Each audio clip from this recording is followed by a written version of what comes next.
Let's get into the true crime. This is not so much true crime as it is, how do I say this? It's pretty spooky. It's a spooky story. It's called Mortis.com, a site that was created in 1997 that has gained a lot of speculation since its inception.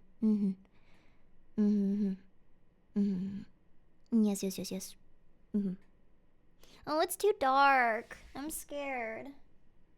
I don't like it. I'm gonna turn on the lights.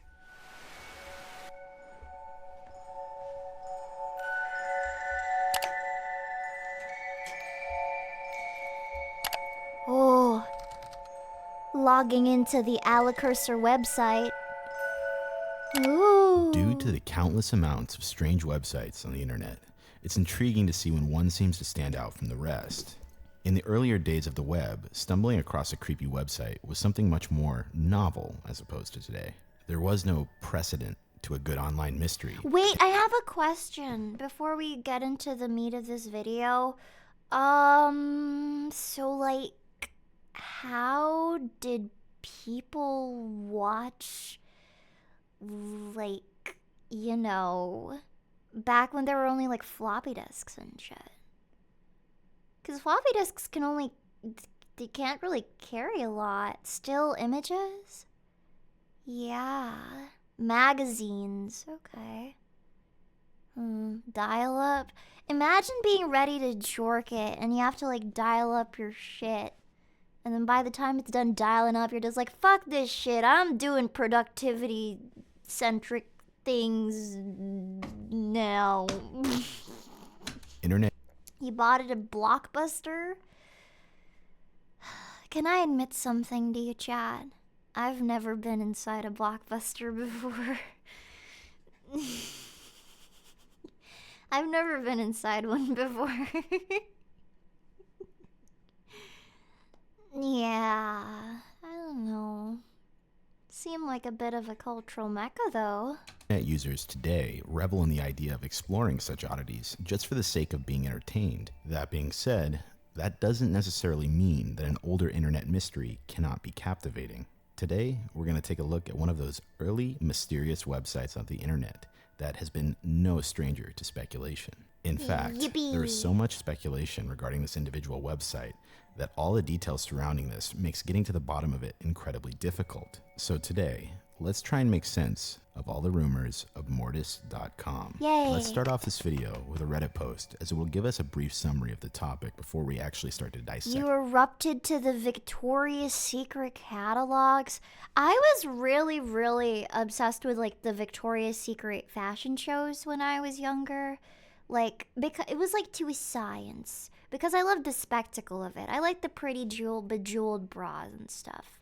So I would remember stats. I would be like, yeah, no, she was in the 1995 and 1996 and 1997 lineup, but she wasn't there for the 1998 because blobbity. Ah, good times. Do I know their names? Of course I know their names. Oh my god, there's Lord of Victoria's Secret. It is an art, a form. Was that your special interest for a while? One of many. Thanks for the 6 months, Apperdubs. Thank you. Floppy disks weren't storing porn. They were just storing like up to 1.4 megabytes tops. So like a few pixels of titty. Unfortunate. This mystery. I want to point out as well that this person is by no means the first person to post about this, but this post does have a good collection of info that provides a very good starting point. So a while back, I stumbled across this internet mystery while researching LakeCityQuietPills.com and came across an equally intriguing internet mystery related to a mysterious website called Mortis.com. Apparently this website, when it was active, it was created in 1997 and has since been shut down. This page came up with a login and password screen that, according to some experts, was extremely hard to hack into, with some resorting to brute force applications and having little to no luck in getting past the login screen. It got a lot weirder when more people started to look into it because more and more connections and links were starting to be made with this website. Some of the strange aspects were The website seemed to be linked to a dentist office, a lawyer, and a high-end security firm.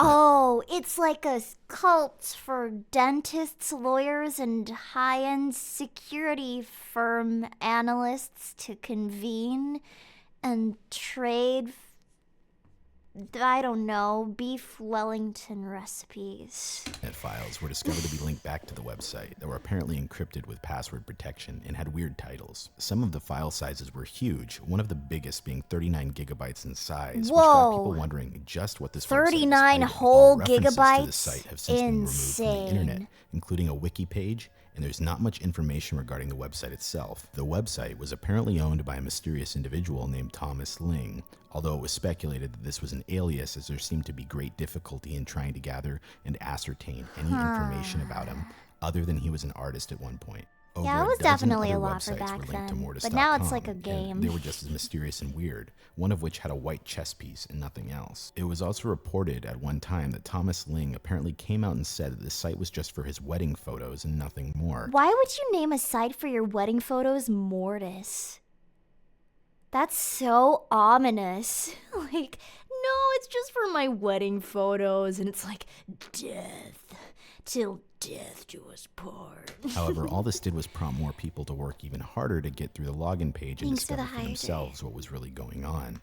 People also found other very bizarre connections, such as the site being linked to empty vacant lots and warehouses, and people who were listed as something to do with the website were all deceased. Oh my god. This fueled speculation that this site was a front for something, or much more sinister. The website was also, from various accounts from people who tried to hack in, very difficult to get past the login screen, and that the website was very well protected. I mean, if it's very difficult to get through the login screen, that means that people were able to, it's just that it was very difficult. Around during this time who actively was involved in this little internet mystery and can shed some light and give more details, as there's still so much to the site I'd love to know about that got lost when the wiki got taken down. I'd love your help and input, as I'd love to clear up this mystery. Thanks guys. Within this post, our OP leaves quite a few links to different archived threads from 4chan. Quite a few of them are taken down. Keep in mind, this post isn't that old either, so these archived threads have disappeared recently. However, oh no, that's old. If you're still seeing Reddit awards like Gilded and stuff, this thing is at least 5 years old. Oh, it is. Quite a few updates as people start to comment. Yeah, no, this video is 6 years old. The first update is just him saying that he's going to update the post.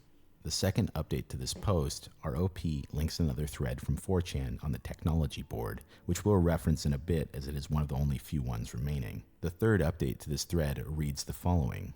Another persistent story, which is hard to back up, stated that the feds apparently became involved with the site for some unknown reason and shut it down. However, another Reddit user who claimed to be there claimed it was actually Thomas Ling who shut it down himself for unknown reasons. Which story is true is hard to say. It also opens up more questions and provides few answers. If the feds part of the story is true... If the feds close all of Alekirser's platforms, just know it's because I did something really, really silly. Why did they shut down the site and become involved? If it was Thomas Ling who came along and shut down the site himself, what have I done? Of all the attention That's he was not getting, for he decided you to shut it down to before anyone got close to discovering what he was up to. Update 4 states there were other websites that were backtracked as belonging to Thomas Ling that were just as weird and equally mysterious as Mortis.com, which included Cthulhu.net. This one was said to contain nothing but a white chess piece with a very eerie saying, dead but dreaming, whatever that means. Then there was KarenLing.com. What if he was just in a really, really depressing marriage? And he was a dentist that married like a lawyer. And the reason, this is my theory. 5 minutes into the video, he was in an arranged marriage to a lawyer named Karen Ling, and he was a dentist. And together, they had a very unsatisfying and sexless marriage because they were all too busy with work. And thus, he created these websites to chronicle his story so that none should walk his path and suffer the way that he did. Lore. Or maybe he was just doing money laundering in Australia. Who knows? A side note here. There are a lot more websites that people have overlooked in this thread, as well as many other threads like this. I did my own research on this, and we'll get to that once we're done with this. Back on the Reddit post, it reads, To my knowledge, no one really found out what the purposes were for these websites either, and Yeah, some or of it them could are have just believed been to be really defunct emo now too. or Here, our goth. OP adds more updates, including first-hand testimonies from people claiming to be around 4chan at the time. One of the testimonies reads the following: though it's no longer up, the strangest website I've encountered is definitely Mortis.com. I used to browse the X board, or the paranormal board on 4chan, pretty regularly. One night, someone posted asking if there was any updates on the website called Mortis. I decided to visit the site and see what the hubbub was. What I found was seemingly uninteresting. Completely black background with the word Mortis in lowercase. Terabytes white of lettering, information absolutely being nothing stored else. there? Weird, but not worth investigating, I thought. Oh my I tried God. clicking on the word, and a login box came up.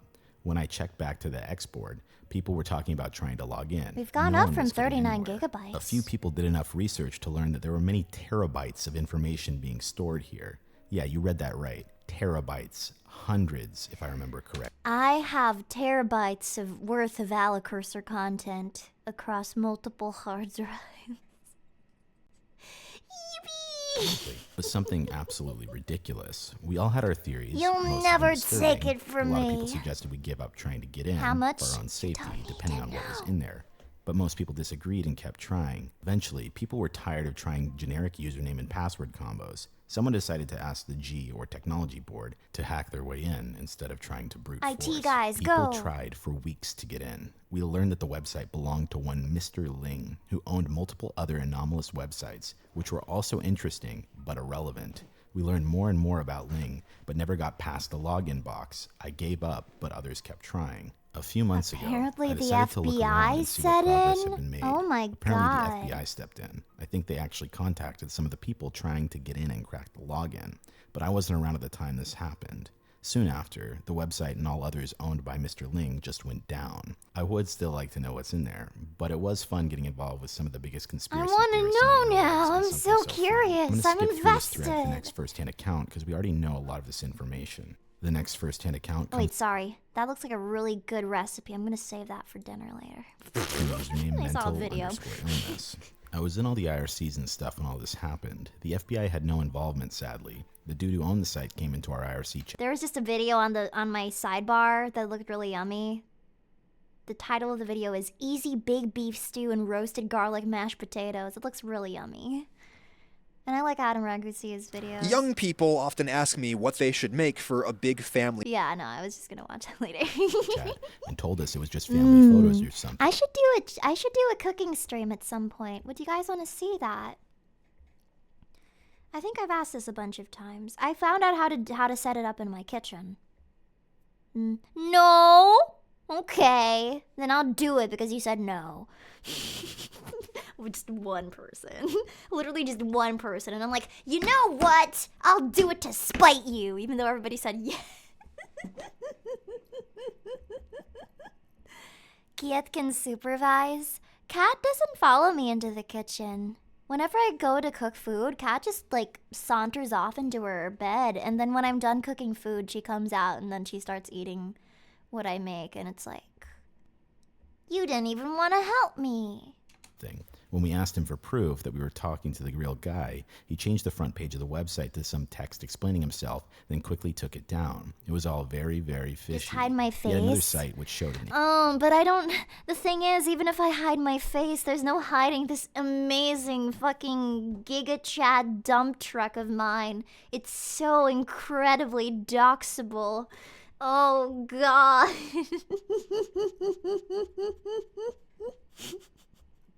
Prove it. I know that yacht anywhere. Sorry. I want to figure out the mystery. I keep getting sidetracked. I'm sorry. Image of a knight, chess piece, and offered a login when you clicked on it. Nobody got into that one either. I don't remember the URL. Okay, there's a ton of information here, but this gives you a general understanding of this mystery as a whole and how many rumors regarding this website have been created. The hard part here is confirming all the rumors circulated throughout this post. there's a lot of conflicting information. If we want to create a logical understanding of what's going on with this website, we need to be able to verify things ourselves. As I said previously, many of the links to 4chan threads, as well as any other archived threads, have since been lost or dead. If there is one thing we can say for certain just from all these rumors, is that the creator of the website obviously knows what it's used for. And we know who that is. It's Thomas Ling. But that could be anybody. Let's start there. A great way to learn more about Thomas Ling is to look up what websites he created. For reference, what I'm about to look at is public records. They're required when you register a website under your name. If we do a reverse DNS lookup for the name Thomas Ling, we find 25 domains created under this first and last name. The first one ever created was mortis.com, as well as the following websites. I will say, it does seem like Thomas Ling has gone out of his way to remove this website from existence. This truly shows whatever is on this website is definitely trying to be hid and left in the past. We know this because someone contacted the Wayback Machine to remove sites from their archive. I just want to point out that I've looked through the Wayback Machine quite a bit, and I've only seen this a handful of times. So, since we can't even view what the original website looked like, we're going to have to look through the other websites by Thomas Ling to get a full picture of what was going on. However, we need to actually find websites by Thomas Ling, the one who created mortis.com. But the thing here is that when you do a reverse domain search, anyone with the name Thomas Ling would fall under this search, and we need to narrow it down even further. If you still don't understand what I mean by this, for example, if your name was something really common like John Smith, then you would be lumped into this list with a bunch of other John Smiths. Yeah, tracking was dead because I was trying to drink water. That had registered websites on the public record. The list of websites I believe to be helpful in this situation are the ones that all seem to be under the same domain registrar, which goes by the name Pair Networks Incorporated. If you're unfamiliar with what a domain registrar is, it is essentially a company that is involved in reserving the name of a website for you. Most of these websites under this registrar are created around the same time as mortis.com. Here are a list of those websites. Keep in mind I had to go through these one by one and find valuable information all pertaining to this. These websites are Cthulhu.net, dentalfillins.com, eternalnight.com, Exercio.com, I think he was just a dentist that was reaching like a midlife crisis and wanted to do something silly. Lingsboro.com, I don't know. Mortis.com, and ThomasLingDDS.com. Since we already know about Mortis.com, that it was just And a page dentists with are a kind of login, freaky. then I we don't can't know if really any of check you out the guys are past history of the dentists, website. but you're Let's look freaky. at the next one in the timeline. That was created an entire year later, in 1998. This website is Exercio.com, which I forgot to Exercio. mention is also redacted from the Wayback Machine. Whoa. Here's the thing, though. This website is actually still up, regardless of not being on the Wayback Machine. Going to this website, we find a directory with a few labeled items. Quilts.html. That's creepy. Quilts_files. That's creepy. Robots.txt. And a folder called sale. That's the freaky. only one that I found helpful in this case was the quilts.html link. If we click on quilts.html, we get redirected to a page that shows a wide variety of quilts on a website that looks to be an art portfolio for someone who makes quilts as a hobby and wants to share I them don't with like the world. it. In 1998, this would have been a lot more common to have something like this for an art portfolio because you didn't have places to share your little like DIY it. projects like you do now. I They're believe quilts designed to cover illegally trafficked goods. This website belongs to Karen Ling, and I'll explain why. On the title Nothing post of the scarier homepage, than we can't click grandma's anything. What embroidery. we can see is that this woman has made a quilt for two Thanks for the people hydrate. on their first birthday, Joshua and Jeffrey, which, if we go back to the list of our domains that I said would be helpful, what do we see? joshualing.org and jeffreyling.org, He made- as well as karenling.com. He made websites What for I all want of you to his take note family of on this members? website is the logo in the top right, DFI, which I can't click on here, but I will explain in a minute. The next website I want to take a look at is dentalfillins.com, which is archived on the Wayback Machine. On the first capture of the website, it is noted to have two offices that belong to Dental Fillins as a business. These locations have long since vacated from this business, and they aren't related to this business at all anymore. And that really doesn't help us at all. Moving on. What if this was just like a goth dad? Like a goth dentist dad just trying to make websites for his family? What if that's all it was? A goth dad. Navigate over to the FAQ section, we can pretty much learn everything we need to know about this site. Here, once again, we see the DFI logo. that belongs to Dental Fill-Ins, which was also on the other website. I will say that this business did in fact exist, despite what a lot of people online mention about this being a fake business. There is documentation of Dental Fill-Ins Incorporated being opened and closed as an employment service. These incorporated filings in the state of California have Thomas Ling's name written right on them. I will also note this business entity was suspended by the Franchise Tax Board in the state of California. And this is in fact public record that is viewable to anybody who looks up this individual business entity. However, due to the nature of other names being involved in this document, I don't want to show it here as there's no reason to. It seemed like all this business did was find fill-in positions. But the thing is, if you tell me that you can't show it to me, I want to see it. That's how it works. For dental assistants, and with the rise of new job search websites, this kind of became obsolete, I would guess. This business was suspended in 2012. However, what I want to note is that it was actually founded in 1998. Something that may have led to the rumor that this wasn't a real business was because the website actually lies about the age of creation. It says that it was actually in 1968 when the business was founded. However, we know it to be 1998. Moving on. Why would you Before lie? we get to the weird websites, there is still one normal one that remains on our list. That is thomaslingdds.com, which is still up and belongs to a dentist in San Francisco. Funny enough, this website was registered closely to the time of the dental fill-in company closing. Looking at all of his Yelp reviews, we can see that this guy is a pretty nice guy. So it could be a front for something. I knew a restaurant that was right next to me that was a Korean barbecue restaurant, and they would change their name, and they would renovate every month for a year. It went through like 12 different names and renovations. I ate there. And I ate there once. There was nobody there, and they were so confused why I was there. But then I had the best bulgogi I ever had in my life. They were like, okay, just give us a second. And then it was the best bulgogi I ever had in my life. It was fantastic. I went back, and it had a different name. Its name used to be Sarange, and then it became like Bulgo Yum Yum or something like that. I don't know, man. Please do not harass this guy asking him about Mortis. This mystery has been around for a while, and if he wanted to come forward and talk about it by now, he would have. So please just let this guy do his job. Alright, now let's move on to the more cryptic websites on our list. Cthulhu.net, another website that is believed to be owned by Ling. Maybe he just likes eldritch website, beings but that's probably and because tentacles. there was nothing to it. In the earliest captures of the Wayback Machine, the site actually said, Cthulhu.net will awaken soon. Send us your email address and we'll keep you posted. Whoa. Cthulhu@Cthulhu.net. As far as a chess piece being on this site, like our OP mentioned, I think they obviously misremembered this. There's absolutely nothing to click on this website, or at least the Wayback Machine doesn't allow. This I don't know if this is eerie or if this just looks like just like a low effort Tumblr edit from like 2014. Dead but dreaming. For it. As far as the chess piece rumor, do you remember joshualing.org? It's kind of Well, if you go to the dorky. oldest capture from the Wayback Machine in July of 2011, here is a black chess piece. This is what is shown on many of the other websites of Ling's, including lingsborough.com. My best guess here is that since there was nothing to these sites, the names that were used on these sites were basically as a way to reserve a domain for their kids. The website KarenLing.com even had the phrase future home of KarenLing.com in its earliest capture, and then thereafter became a black chess piece indefinitely. He's likely using this black chess I'll make piece you a just as website placeholder you for the can't websites that he doesn't refuse. use. For Cthulhu.net, he does the same thing, but with a phrase, which is different.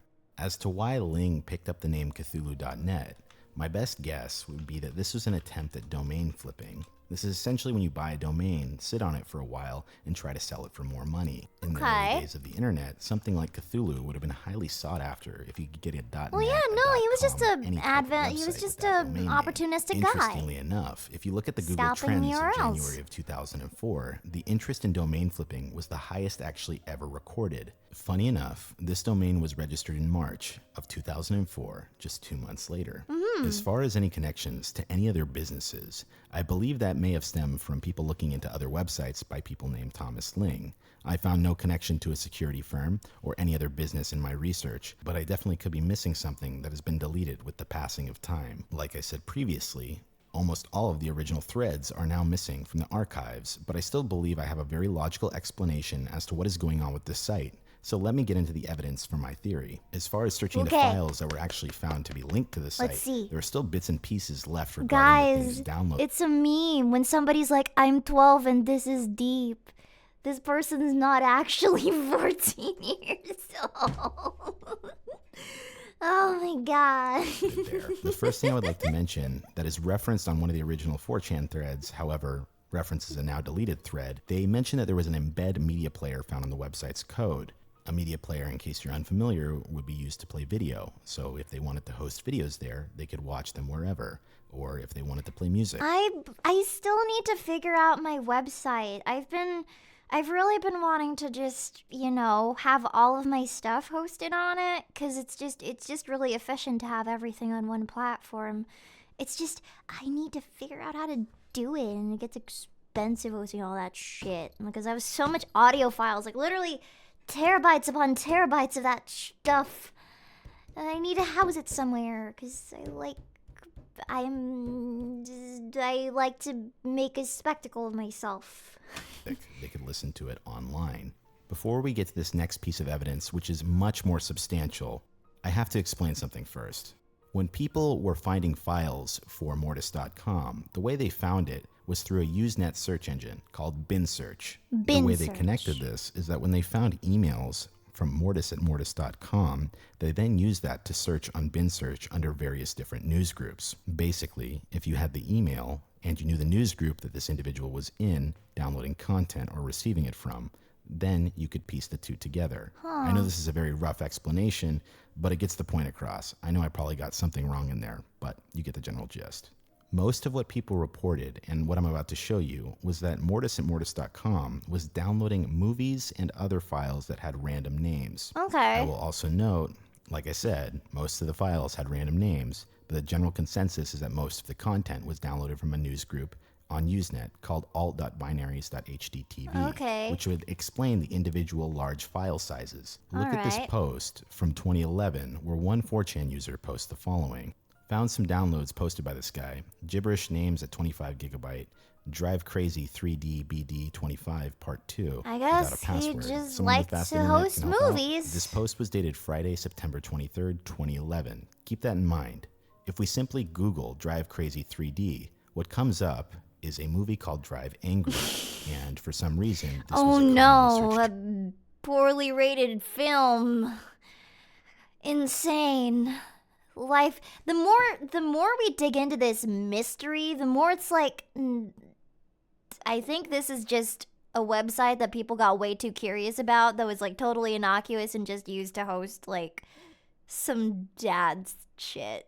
Term on Google. He's just this a guy. Was with Nicolas Cage that was shot in 3D and released in February 2011, and then sent to DVD May 31st, 2011. Nicolas Cage. Well, you can never say for certain. Why am I learning about Nicolas Cage's film discography? DVDs and other films to upload to Mortis.com. Ooh, as the search was found in September. If this is true, this makes a ton of sense. It would explain exactly why this site was housing so much information. BitTorrent didn't even come out until 2001, and Mortis.com was registered in 1997. Likely this was a private group that was making their own little version of Netflix. Family and friends would probably buy DVDs, rip them, and share them in a catalog for other families to watch for free. However, well, that's not too bad. If this group of people was sinking money into DVDs and server hosting this large, you'd expect this group to be making some kind of money as a result to offset their costs. Remember how our OP and the original thread rumored that this website was shut down by the FBI? Well, do you also remember that little screen that used to appear before every DVD and VHS movie? There is absolutely no way to know this for sure ever happened, but this would make actually perfect sense. Oh, okay. So the Fed shut it down because they were illegally distributing movies. Okay. All right. Fun. That's boring. Case closed. Thinking that this... Oh. Let's watch Neurocam.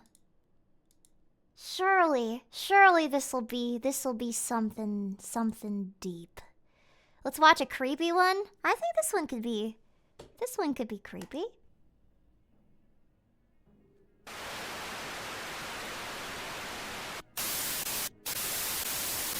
Oh my The woman in her goodness. sort of mid-40s started getting really full on and asking me some really difficult questions. She sort of took my responses and threw them back at me in a very accusatory manner. She accused me of being sort of selfish, pig-headed and stupid. I got really angry, and then the other doctor, presumably it was a doctor, turned around and said that it was all part of the experiment. After that, I got paid $100. This looks like the beginning to like a low budget porno. And a couple of days later, I was contacted by someone from Covert. The way that it works with Neurocam was that they tell us that whenever we pull out, that's it. We'll never find out anything more. As far as I was concerned, it didn't happen in Melbourne. You know, the fact that I had a paper bag on my head and I'm being moved between cars. You guys haven't seen Freaky Party Animals 4? Come on, that's a classic. You know, I was stunned about how was it that the police weren't being called? Why? I How just how made could that this name happen? up. I don't was know there what the in a fuck room where there Freaky was lots of Animal Party Animals 4 is. music playing. I then had the paper bag put back over my head.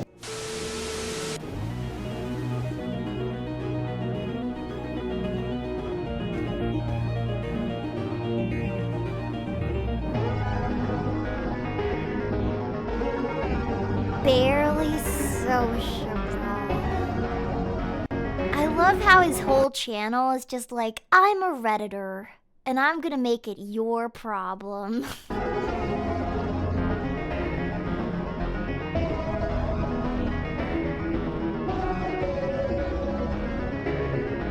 That's my shtick. That's my shtick.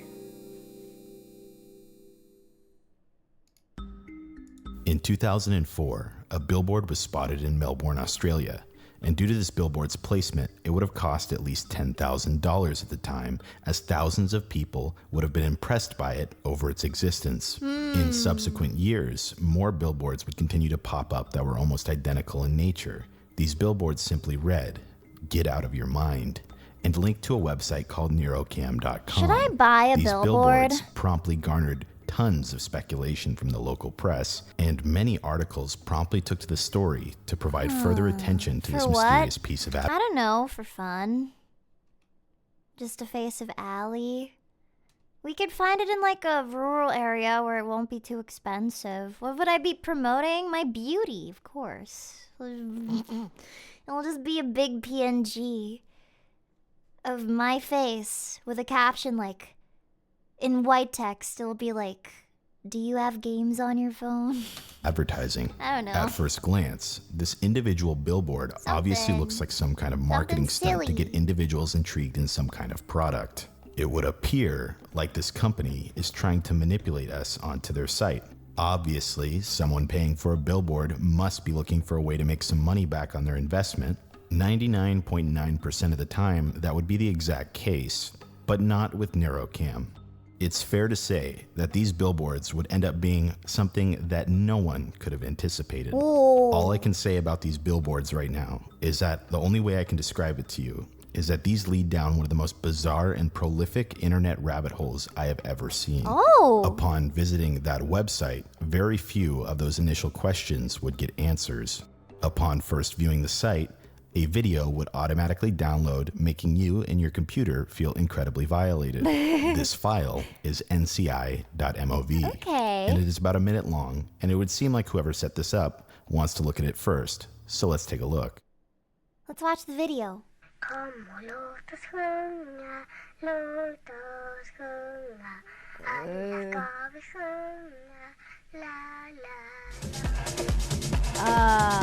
Oh, okay. Yeah, nope. Nope, no thank you. Wait. Oh.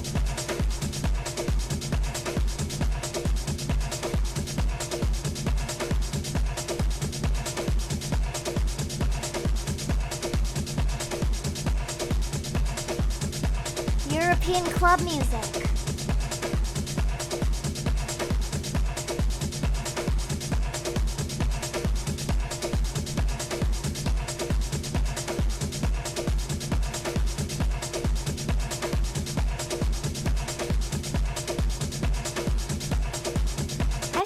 crazy ads for games lately. Did you guys see that one game where it's like you have to physically duck from your webcam because the game can like track you from your webcam? Didn't you see that? It's so good. It's scary.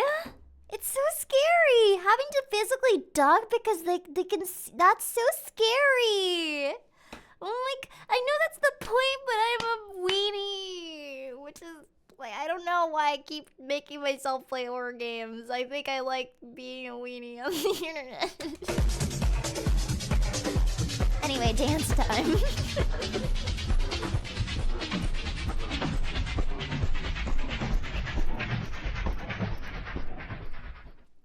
Here we see, in this movie, various masked figures. This entire video is trying to set the stage and seemingly provide social proof that there are people within this organization. However, we still obviously don't know their intention. In 2004, something like this would have been incredibly novel. The appeal of secret societies is something that at this time was basically the main conspiracy theory. We should make a secret society of our own, but I guess publicly declaring that I'm making a secret society kind of defeats the point.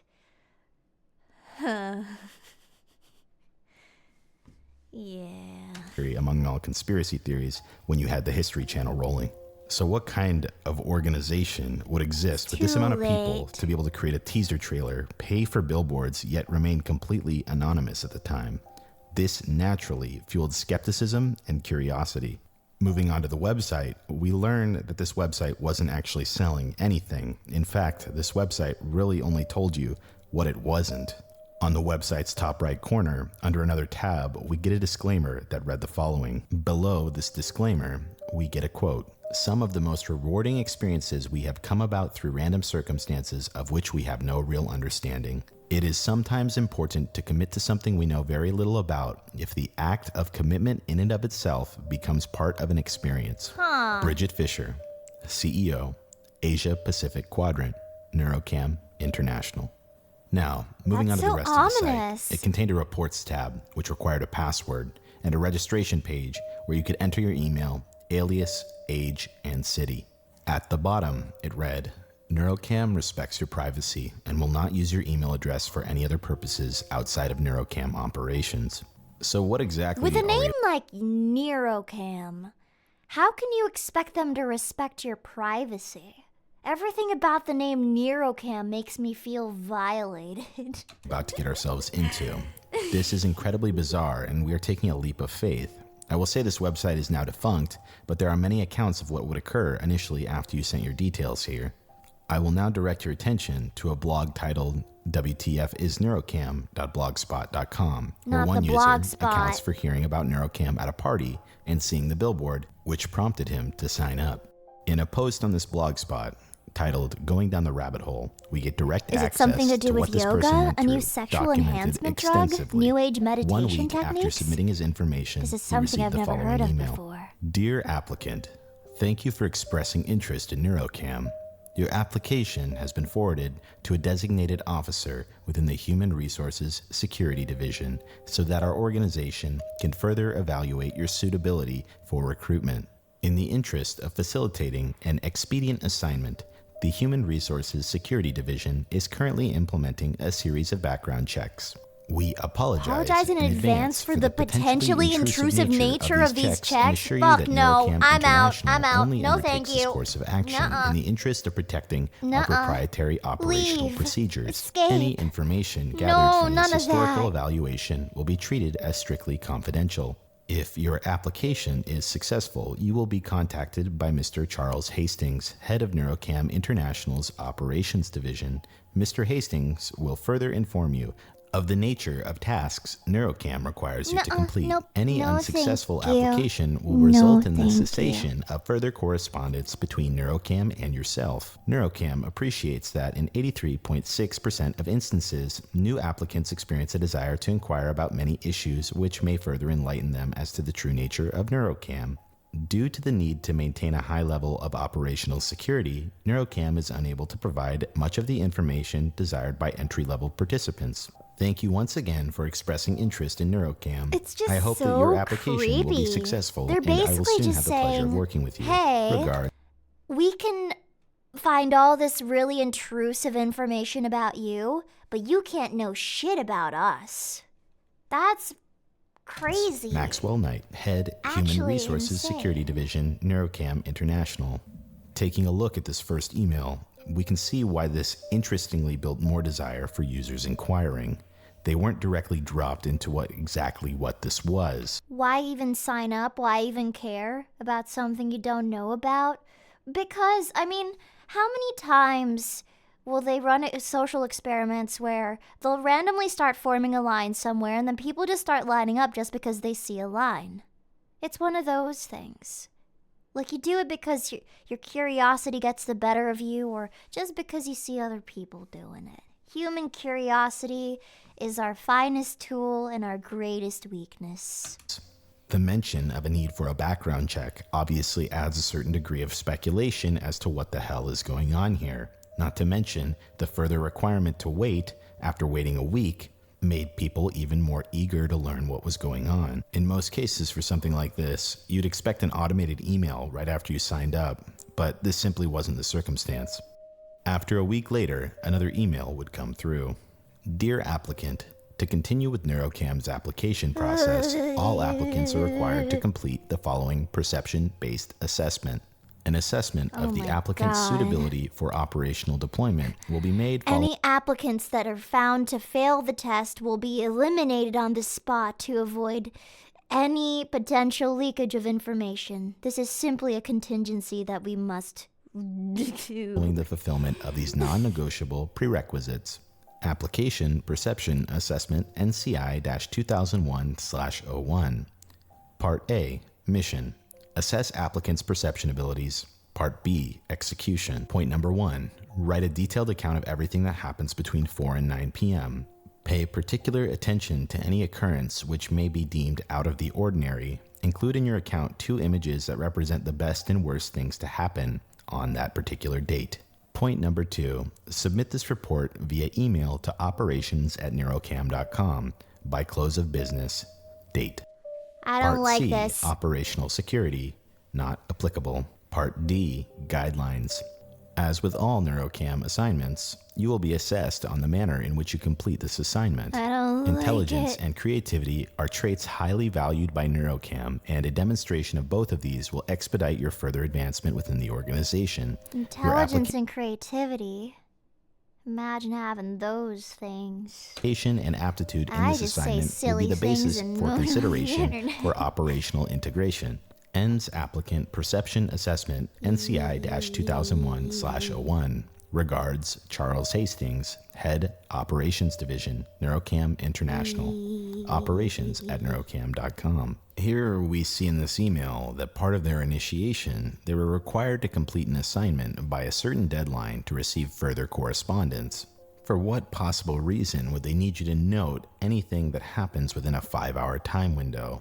This is a long period of time, but it seems like the motive for creating something like this would be to condition your applicants that if they wanted to know the answers and what was going on here, They have were to going to work have to dedicate for some it. time from the get-go if they wanted any answers. I will Jeez, that's really manipulative.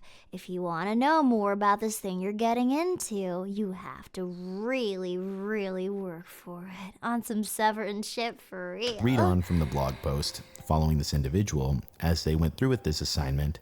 For a little bit, though, I will let his writing take over for a moment. The following Monday at 4 p.m., I armed myself with a notebook and a small digital camera. I finished my work around 5 and was home around 6. I made dinner and watched some TV. I didn't notice anything particularly out of the ordinary, but I thought that maybe I was looking too hard. During the tram ride home, I was hyper aware of everyone around me, and it seemed that several of them were staring at me. Or was I staring at them? When I got off the tram, I kept checking to see if anyone was following me.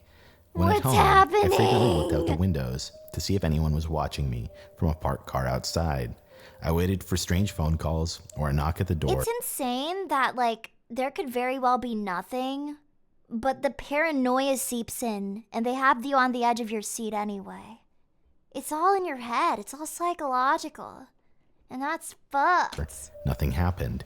I paid extra attention to the TV, thinking perhaps that they would try to get a message to me that way, but nothing stood out. At 9 p.m., I started transcribing the incredibly dull events of the last 5 hours. I kept worrying that I had failed the test and that Neurocam would reject me, which was totally irrational, of course, as I didn't even know exactly why I do was you doing even this in care the about first being place. rejected? I was honest in my You didn't account even of the know about events this that thing until a few transpired, days although ago. I considered embellishing the facts to impress them with my creativity.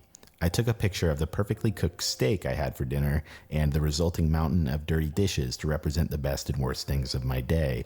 Not particularly imaginative, I know. That's a good stream idea. Cooking the perfect steak. Anyway, sorry. Emailed off the report to Mr. Hastings and felt torn between resentment for being manipulated into the situation in the first place and gratitude for examining a small slice of my own life in more detail. I laughed at the idea that someone at Neurocam headquarters sitting down and reading such a boring diary. I wondered if they had thousands of people all over the world doing exactly the same thing. Over the next week, I sporadically Imagine Googled working Neurocam at to no avail. I doing found it boring incredible that a stuff all supersite day. billboard linking to a website with presumably high traffic would That's generate life, no baby. web presence whatsoever. This further fueled my paranoia that this was a unique experience set up for my own benefit, which I knew was an absurd and highly improbable idea. I patiently waited for the response to my perception assessment assignment. Finally, 1 week to the hour, things took a turn for even more bizarre when I received an email from Mr. Hastings, who had another task for me. Don't Here, fall our for it. individual It's a author notes trap. that at this point they were becoming paranoid, and to a certain degree they felt manipulated. And yes, they were being manipulated by their own curiosity. What's interesting to note as well is that while one might assume that each individual task was cookie cutter, everyone did not actually go through the same tasks. But let's get back to our protagonist on this blog. Dear applicant, to conclude Neurocam's application process, all applicants are required to complete the following assignment. Assignment, Neurocam Identifier, Covert Delivery, NCI 3001/02. Part A, Mission, the successful covert and secure collection of standardized Neurocam Identifier. The secure transfer... I feel like this is, like, is this, I don't know. I feel like all this is just, like, psychological hoodoo voodoo. Like, they're just intentionally fucking with people. Like, some guy with $10,000 lying around was just like, yeah, no, I think I'll just will be mess with executed people today. as follows. Deviation Yeah. from operational protocol as outlined will result in instant termination of your involvement with Neurocam. Part 1. Travel to the secure transfer location. Refer to the map provided. Part 2. At this location, carefully camouflaged, there is an electronic safe. Never Using mind, the there are map provided, instructions. locate the safe. Part 3. Carefully remove the camouflage. I don't know why it skipped part 4. Part 5. Enter the code 159A to open the safe. Part 6. Take only the package with your operative ID written on it. Part 7. Re-secure the safe. Part 8. Replace camouflage in such a way to ensure that Neurocam's property remains unable to be easily... What if this whole thing is just like a really elaborate LARPing thing? Like, I don't know, maybe like a Discord server crowdfunded a billboard and was like, let's get more people in on our LARP. located by non-Neurocam personnel. Part 9. Vacate the area. Part 10. Once in a secure location, open the package. Part C. This assignment must be successfully completed by this certain date. Part D. Operational security. The Operations Division appreciates that attendance at a remote locale... based Nothing primarily- real is this needlessly complicated. I don't know. Applying for visas and passports and all sorts of things can get pretty complicated really quickly. Taxes, like, just a bunch of stuff. The DMV, any public bureaucrat office. I don't know, sometimes, like, going to Chipotle. Like, I'll be going there and there'll be a super long freaking line, and by the time you're there, it's like, oh my god, there's so much shit you can put in your burrito. It's crazy. And I'm indecisive. It's too complicated. Early on correspondence and data gathered via can't deal with telecommunications this. is known to raise risk profile issues with respect to urban environment factors. To address potential concerns of operational personnel in this instance, permission is granted to invite a person of your choice to accompany you while executing this mission. Your judgment in this case is being trusted and, of course, judged. Should you elect to do so, That was your first mistake, was trusting my judgment. choose a companion that will be trusted to not disclose any other party Neurocam's operational protocol and proprietary industrial practices. Please be aware, for the purpose of additional security and quality control, you may be monitored throughout the completion of this assignment. Neurocam International is aware that many operatives are tempted to publicly discuss and relate their Neurocam experiences via online forums, web journals, and the media. Operatives are strictly not permitted to disclose the details of Ha, joke's on you. I don't like being told what to do, so even if you say that operatives are not allowed to disclose details about Neurocam, I'm gonna do it anyway. In fact, I'm gonna make a YouTube video about it. I'm gonna make a Twitch stream about it. I'm gonna reveal all your secrets, and you can't stop me. operational assignments under any circumstances. Any operatives in breach of this protocol will be immediately terminated. Regards, Charles Hastings. On this blog post, this guy actually documents himself going to this Anyone find his voice a bit grating? I don't know. I find it decently calming. I don't know. location. Many people probably wouldn't be comfortable traveling to an unknown location at this point for good reason. You can Having to hear retrieve his saliva, or it could be... No, I think the issue is, the bass is turned up a bit too much. He has a little bit of vocal fry, and he's really close to his microphone, so you can hear all of his mouth sounds. But that's just... That's it. It's dealable. It's tolerable. something from a mysterious safe Yeah. from an unknown party for unknown reasons sounds like a terrible idea. At this point, this seems ripe for some type of crime. Keep in mind, no information was readily available on Google for this, and someone venturing off at this point was completely taking a leap of faith into the dark. As with all tasks, this was paired with a deadline, once again, which meant that if someone wanted any idea of knowing what was going on here, they had to comply in a timely manner or risk losing contact. As I said previously, our blogger, among with many others, did just that. I'm getting sidetracked by the frickin' mic conversation that's happening in the comments. I don't use declicker. And here's my reason why. It's annoying. So this is what I do. I get insane. Recording with me is annoying because I will record the same take over and over and over again until my voice doesn't click. And if my voice clicks, I'll use my steamer, I'll use my special Chinese syrup remedy. I will record the shit out of it until my voice is silky dokey smooth. And it's because I am crazy. I am crazy. I will let his writing take over once again. At about 6 p.m. on a balmy Tuesday evening, I drove along Mount Alexander Road and To be parked at a fair, my voice in general doesn't click a lot. So when I do need to retake, it can be annoying. But I don't really encounter many of those issues when I'm hired for live recording shit. But yeah, I err on the side of minimal interference when it comes to... I'd much rather invest my money in treating my space and buying good equipment than, getting too crazy with audio plugins and all that hoodoo voodoo. Obviously it'll be necessary to EQ here and there and treat here and there, but it's I just like to avoid it as much as possible because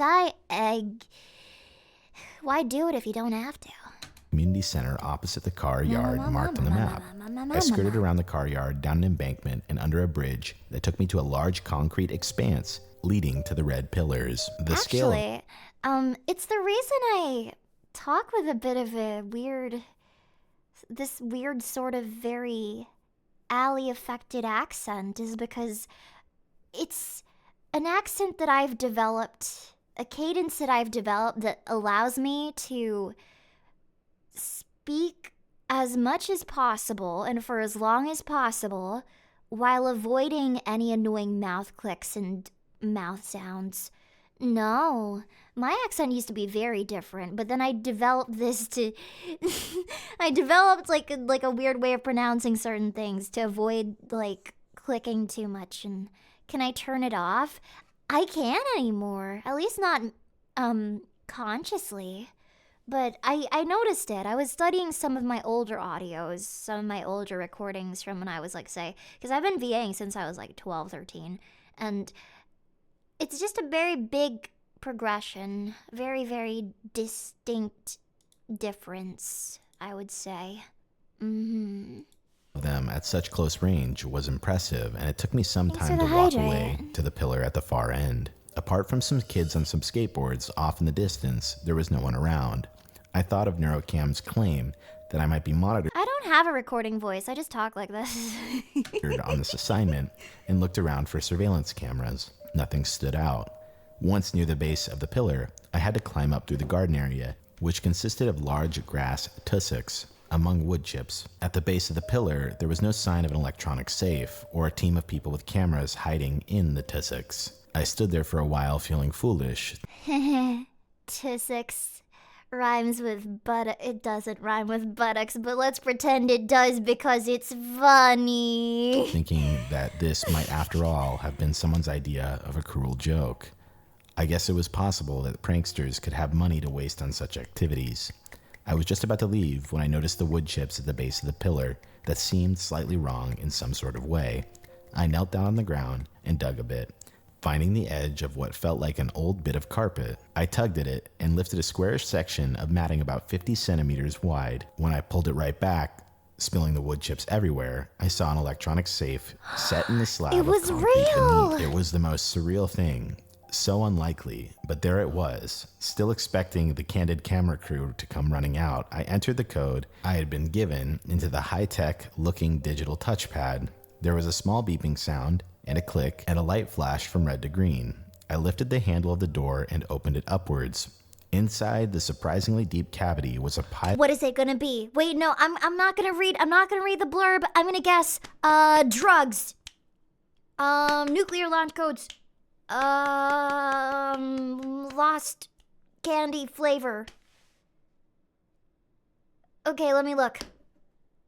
Each envelope had a handwritten name on it, presumably operatives' names. But what's in the envelopes? Is it of money? yellow envelopes What is it? stamped with Neurocam's logo and hermetically sealed in clear plastic wrap. Each envelope had a handwritten name on it, presumably operatives' names. There must have been about 100 in total. I pulled them all out, sorted through the intriguing names like Tyleps, Midnight, Elorana, until I found one with my own operative is name just on it. I was very LARPing. tempted to open someone else's envelope, This has but to be worried that I was LARPing. being watched and this was strictly against Neurocam's instructions. Following my orders, I put all the envelopes back, closed the safe, and replaced the matting and wood chips. I made my way back to my car without seeing anybody or anything unusual. Once inside my car, which I considered a secure location, I opened the envelope. It contained Everything about the composition of this photograph screams 2011. Or just like, it's just the lighting of it, the focus, the zoom. It's everything about it just screams 2011. a typed letter on Neurocam letterhead, signed personally by Neurocam's mysterious CEO, Bridget Fisher, along with a small orange badge with a kinda strange miss logo resembling an all-seeing eye on it. I read the letter. Dear Operative, welcome to Neurocam.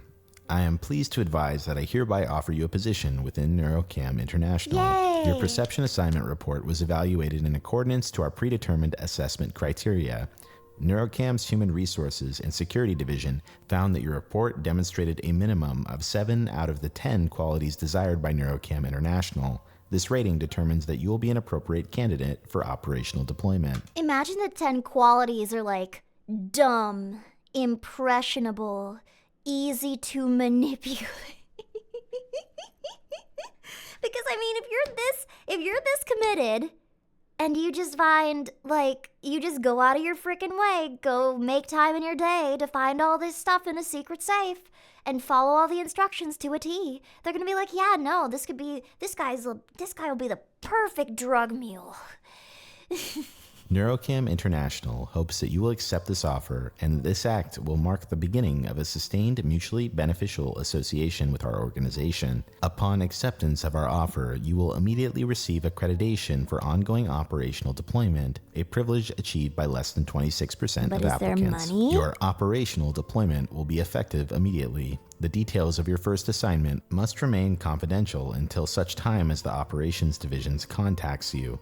Be aware, the date of your first assignment will be determined by a variety of factors, including, but not limited to, your location, your age, and the state of any current Neurocam operations within your area. Although your deployment is effective immediately, Neurocam cannot guarantee the exact date upon which you will receive your first assignment. Yeah, no, I think the issue with his audio is that he already has a very low voice, and whatever settings he's using to just like puts all the attention on the fucking base of it and makes his audio just sound really, really muddy.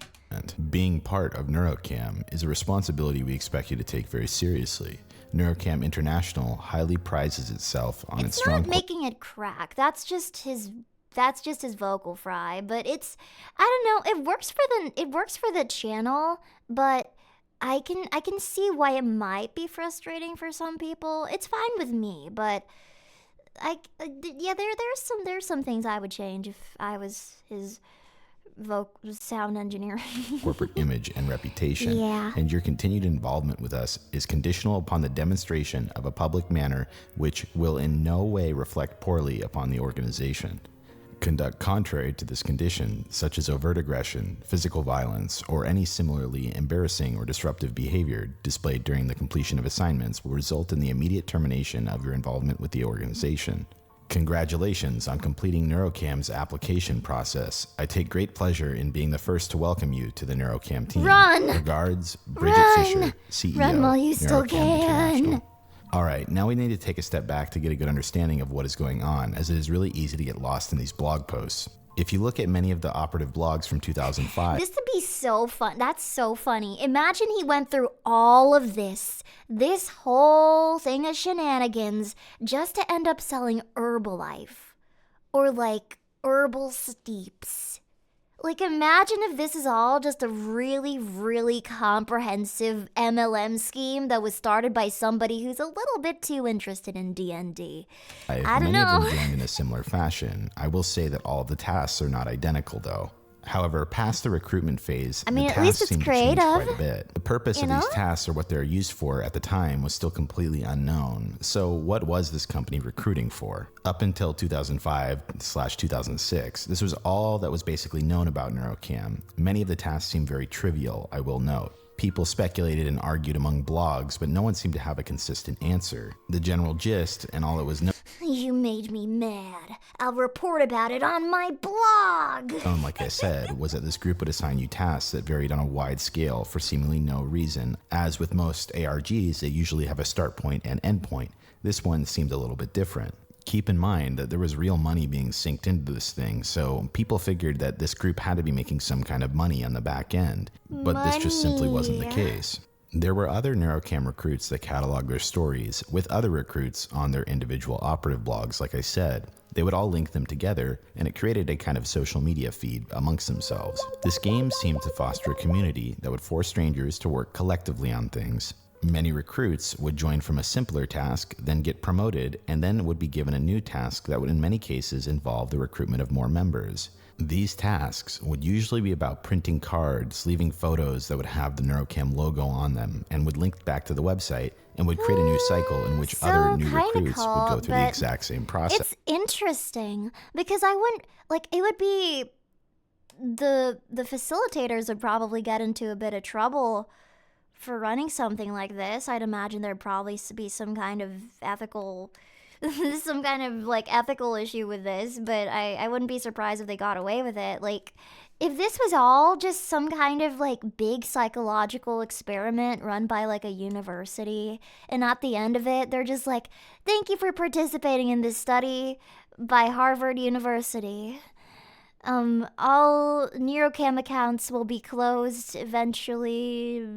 Have a good rest of your fucking day. Blah blah blah blah blah. Thank you for participating in Neurocam. At some point in the early years of this being on the internet, people got sick of going through this individual cycle that was self-perpetuated and started to look for more practical solutions to this mystery. Just The name stop Robin doing the Henley stuff was that they're passed telling around you. quite a bit, as his name was found to be linked to the Neurocam website address. Many people believe this to be an individual alias, however, that was later disproven. There were quite a few people in the community at the time who started to talk about who this guy was, and they also found him linked to the Better Business Bureau with a business called Neurocam registered in 2000. Here is a post from one of the many operative blogs that were dedicated to discussing Neurocam. I meant to post this much earlier, but things got hectic. One of the many questions swirling around Neurocam is the Robin Henley question. It's the classic chicken and the egg. Where's Henley? Who is Robert Henley? And the Neurocam is mind control projects as inspired reaction to the real Neurocam, or is Henley the creator of the whole shebang?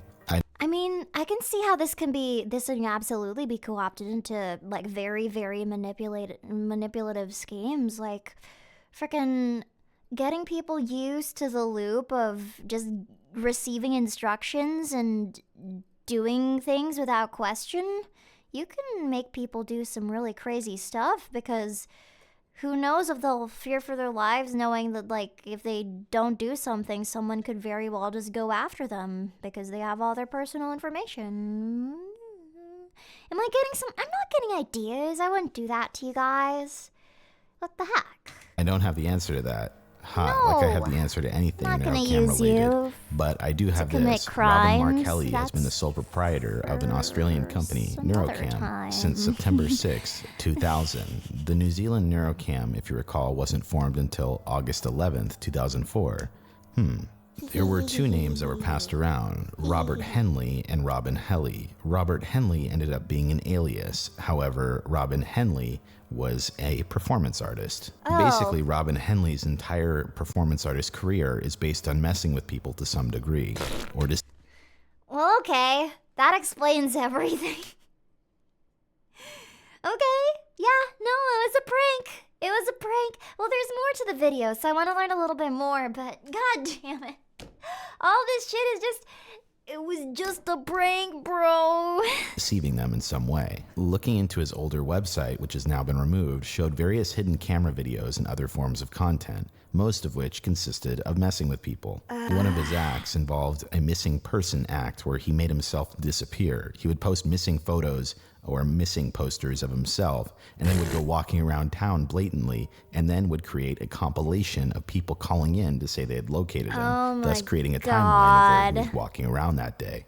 This is interesting, but the other thing is that still, some people didn't understand why someone would go to all these lengths and spend so much money. They would have to hire people to design the website and do all the tasks of this individual operation That was lot of operating on quite a time. large scale, yet there was still no money component to this at all. If you recall, those billboards cost about $10,000 in 2004, which isn't even adjusted for inflation. Even if we knew who was behind it all, what's the reason for creating something like this? Robin Henley's name at this point was linked to Neurocam in some way, but people couldn't finally put the last piece of the puzzle together for a while. Not until much later, in 2011, a documentary trailer was announced called WTF is Neurocam, in which a reporter would come and take an objective look into Oh my goodness. This shit's got me going. I could do something like this, but would I even want to? I mean, I guess if anything, these are all their own kind of commentary on how entertainment exists to take us away from the mundane nature of our lives. Like, I don't know, maybe there really isn't much else to these mysteries other than literal crime being done and people trying to cover up their crimes and some people just trying to have a little goofy, silly fun. uncovering what the entire thing was about. Weirdly enough, though, this was produced by Robin Henley himself, so many people speculated that this was a way for him to make his money back. However, what was weird is I don't actually believe this individual documentary was sold anywhere or made any money whatsoever, because even though Robin Henley produced this thing, what was weird is that I couldn't locate this film anywhere. The clips that I used in the intro I believe to be from the individual documentary. There are several clips that are floating around, but not the entire entire thing, which is 75 minutes long. There's an IMDb page where there are acting credits and a full profile on the entire film and the trailer, but that's about He it. just took advantage of some actors trying to get acting credits over their resume. This film clearly did not make any money. Nonetheless, let's take a look at that film trailer. Do you see that sign up there? Could you tell me, what do you think get out of your mind means, and do you know what Neurocam is? I don't know, man. Maybe they finally made us legal or something. I think Neurocam could be some sort of brain camera, maybe? It began with a billboard, then an innocent exploration through cyberspace. Soon Graham Hinstock found himself on secret assignment, an agent of a shadowy organization.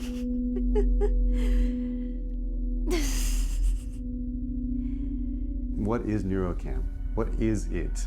That's the $10 million The question. camera zoom in. One thing that is clear is that Neurocam get people to do things for them in the hopes of solving the mystery.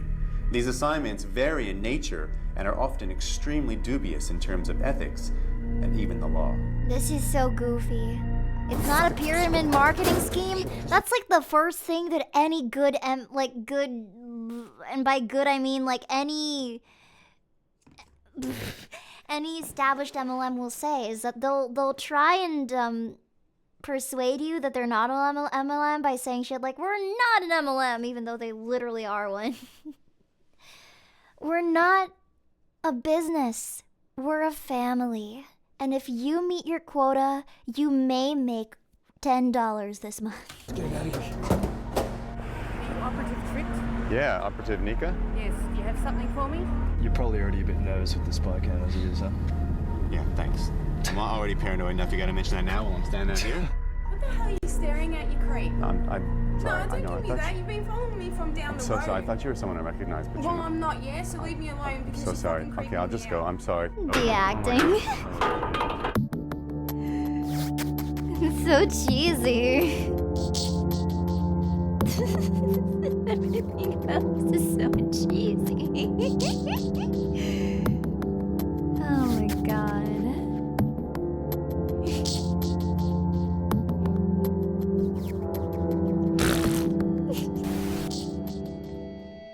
Turn the light off, Maddie. Okay. It's all good. Did she see us? No, she didn't see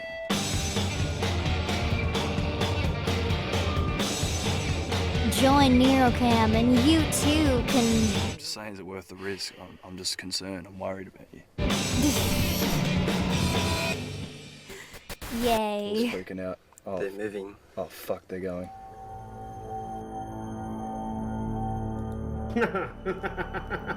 Why are we doing what we're doing? I don't know what's going on. Neurocam is real. Not once have you ever described what the heck Neurocam even is. I still don't know what it is. And the worst part is, I know that it exists only to, like, get my curiosity and waste my time. But it's working! It's working! We are still making this film, aren't we? So just to establish this lengthy timeline, in 2004, Neurocam's first billboards were spotted, and this community had been building ever since. And in 2011, it was announced that there would be an individual documentary produced by the guy who is likely the creator of it all. However, we never got that individual documentary released to the public. So what exactly happened? Well, we wouldn't get our answer until 2012, when Robin Henley got his PhD. Project Neurocam, an investigation, is Robert Henley's PhD thesis. It's 206 pages and leaves us with some incredibly fascinating looks into the situation at hand. I will do my best to summarize, but this is a lengthy read. The thesis itself covers a wide variety of topics. This includes, but is not limited to, the topic of creating Project Neurocam. That's a lot of effort for a friggin' thesis. ARGs, flash mobs, The hoaxes. social implications of alternate reality games, ARGs, and their similarities and differences to Project Neurocam. Okay.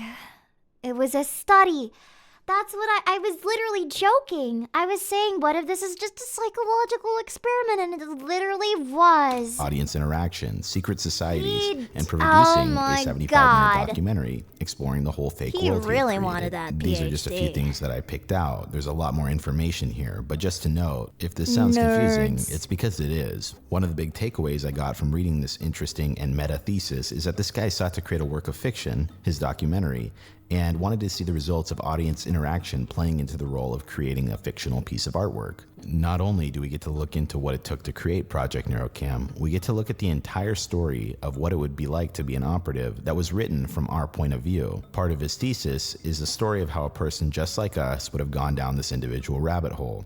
Keep in mind that this story that he writes from our perspective are actual operations that people would go through. You know, it's funny because people have reached out to me asking me to interview me for their theses. And usually they'll be sociology, psychology students. It's really fucking funny because all the research will be on shit like, like parasocialism, ASMR, VTubers, that kind of thing. And it's like, I'm pretty sure that if those papers actually ended up being made, that I'm featured in at least 5 different papers now. 5 different academic papers. And it's really funny. It's from an outsider's perspective and is based on real operations that actually took place. The blog Do I I was wanna reading to you check? earlier, I while kinda there are many do. others like it out on the internet, Yeah, is I was actually interviewed written under by Robin Henley Alekirser. himself, and this exact piece of writing Bruh, even this blog was made by him. Because of course. Because who would go out of their way, realistically, to write all of this? was also in his thesis. If we Ah, pick whatever, up where we whatever, left whatever, off, whatever, and whatever. we wanted to read through this entire thing on his thesis, basically the process would have gone like this. People would join Neurocam, they would complete tasks in Neurocam, they would go up the ranks, recruiting new members, and then the ultimate end goal would be to finally meet the creator of the entire project, Robin Henley, in which the protagonist, which is us, confronts Robin Henley asking him what it was all about. So Not really. So I was manipulated into helping you make a work. I feel used. I'm sorry you felt that way. We were both responsible for making the work. So one could say it was a collaborative process. He's such a dick. This makes him sound like such a dick. Like, I'm sorry you feel that way. But actually, you're wrong. I didn't use you. It was a collaborative process that you weren't even able to consent to. He's such a dick. Why would he? Did they get compensation? Probably not. I mean, he's a performance artist, so he probably just gave them a slap on the back and offered to edit something for them or something. let me make this clear. This guy made a fake organization to tell a fictional story based on true events, and then at the end of this story, he created a fake interview with himself, all written from our point of view. I mean, which I is would do incredibly that. meta, I must point out. I do have to hand it to him though. This is beyond creative, especially at this point in time. In 2004, people barely talked about ARGs, let alone created one this meta and self-perpetuating. This one only required 1 billboard, and then thereafter would get new recruits to consistently keep this thing alive for many years to come. With these new recruits as well, he was also able to offload much of the work, thus creating a fully self-sustaining ARG. Another thing I wanted to point out is that at this point in time, it's almost impossible to create something like this again, because due to the age of the internet at the time, in 2004, many of the people involved That's really true.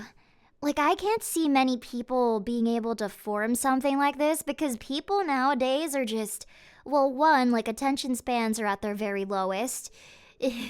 And 2, people would just snitch. People wouldn't be able to keep a secret. They wouldn't be able to sustain anything like this for very long. And if anything, they'd probably just end up getting really the opposite intended effect of making it seem serious would happen, where they would just start TikTokifying the whole experience and just making it look like some weird Zoomer thing, and then nobody would really end up caring about it. Yeah, I don't know. He would have stolen the stupid safe in the dirt. Me too. in this Me weren't actually trying to too. solve the Looks like mystery. a good They ass just wanted to be a safe. I part of coulda this kept group. my Facebook still piggy didn't bank in have there. widespread adoption, and many of these people being brought together from the internet was still a relatively new concept, thus making this incredibly prolific at the time. In conclusion, I highly recommend that you go read through the entire thesis if you have the time. It's a good read. So if you want to go read about yourself, as I said, this story is written from your point of view, going through the entire operations involved with Neurocam, rising through the ranks, and seeing all the things you would have to do. I highly recommend you start on page 55. It is the initial blog post that we read through and builds off of that, with all other subsequent missions. Okay. Well, the past two were really just ended up being misunderstandings. Mysteries, certainly, but solved ones. We need something more unsolved, something a little bit more dark. Yeah, just like weird websites or weird ARGs. Still within theme, but kind of makes things seem like it's almost like things are usually a lot more straightforward than they appear, and most mysteries are just misunderstandings. I'm just going through a few more of the ones that I have here. Let me see. Okay, so I'll have you vote.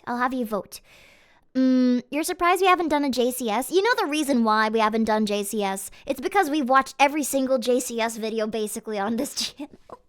We've watched all of them. The ones that I was recommended on the forum, I was like, I watched that one. Okay. Let me have you guys vote on some. These are all gonna be ones that you submitted. The thing is, I like this one. I like this Neurocam one way better than the one before this. The Mortis one. Because the Mortis one really didn't have any mystery. This one had mystery. And it was fun. I liked it. I like as manipulative as that guy was, he went the extra mile. And you can't really say that about a lot of people anymore. Okie dokie, so I will describe these and then I'll put them in a poll. First one is Dad discovers son's horrifying secret. That's the first one. The second one is The Vanishing of David Lewis. That's the second one. The third one is called Ulililia, a peculiar individual who is capable of fantastic feats of creativity. And then Craziest Prison Escape. And then Japan's Strangest Unsolved Mystery. Okay, let me create a poll. Which one? Dad finds out son's biggest secret. Finds son's secret. Let me just write these all down. The poll.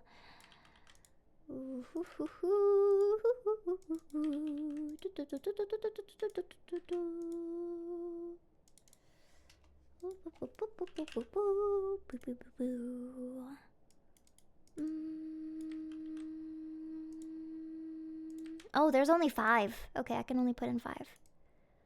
Okay.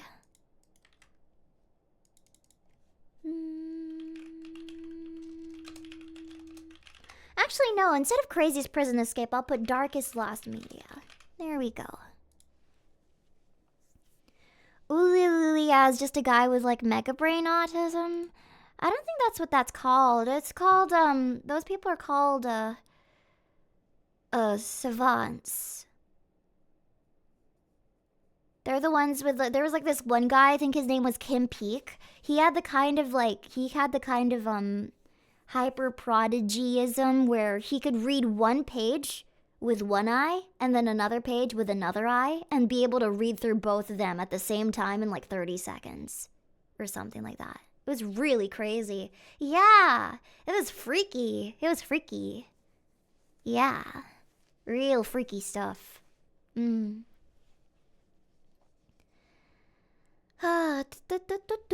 really want to figure out the son's secret. Oh my god. That one's actually true crime. That one's actually crazy. Well, there's a tie, actually. Oh, no. Let's see. Oh, okay. Somebody broke it. We can do son's secret, and then We'll see whether we like it, and then we can also do the Japan's mystery afterwards. We got time. Let me see. Should I make a grilled cheese? I'll watch this, and I'll see how I feel. Never. The boy. Oh, this is actual crime. Yeah, no, this is actual crime. Let's go, baby. Let's go, baby! Can we have a snack break? Okay. Okie dokie. Well, give me a second.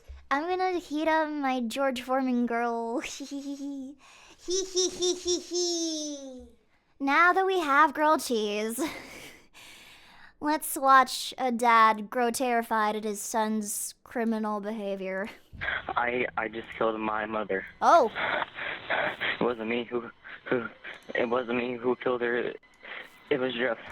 Jeff? Oh God, no. This ain't happening. He killed her. He snapped.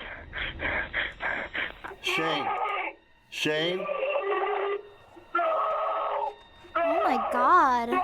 That's so sad. On Thursday, April 6, 2017, Shane Nicholas races toward home after getting word from a family member that there was a growing police presence at his house. He knows very little about the situation as he answers the distressing phone call that will change his life forever. Oh my God. The following report is based on police records, and most of the audio has never been heard before until now. Hello, Mr. Nicholas? Yeah. Hey, this is Captain Loney with the Champaign County Sheriff's Office. Come on, man. Everything's cool, right? Everything's okay. Please tell me everything's okay. Let me ask you something. Where are you now? Where are we at, man? Do you know? Melville, Indiana. Are you driving right now? No, I'm not. Who's driving? Adam. Will you assure me that Adam will remain the driver? Yeah, I can't drive right now. I gotta know what's going on. All right, I'm going to tell you. Scared, sir. I'm so scared.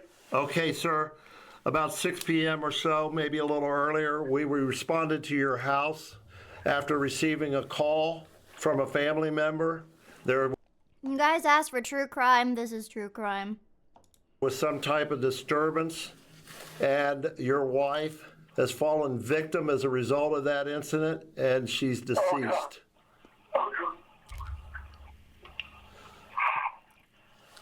I've got processing what you're telling me here. I understand. Take your time. No. That's not what happened. It can't happen that way. It can't happen that way. Hours ago, at approximately 6 p.m., Champaign County dispatchers received the 911 call from Shane's 14-year-old son. Because here's the thing. They have to be the rational ones when they give this news to the people. They have to be the voice of reason. Because it's impossible to have a reasonable reaction to this. All the reasonable reactions to such atrocities are going to be irrational. So, they have to give it plain and simple. It's only crueler to drag it out for longer than it needs to be. They just need to know. It's within their right. Especially like making sure the guy was not driving. Exactly, because if you're reporting to somebody that their wife was murdered, the last thing you want is for them to murder themselves. Though his haunting confession was the last thing anyone expected. 911, where's your emergency? I just killed my mother. And What happened, sir? I just killed my mother, and I need to go to the hospital. Captain Loney assures Shane that his son is safe and in police custody, withholding the chilling reality of the situation. As Shane's panic rises, Loney begins to probe him for answers in an effort to shed light on the unfolding nightmare.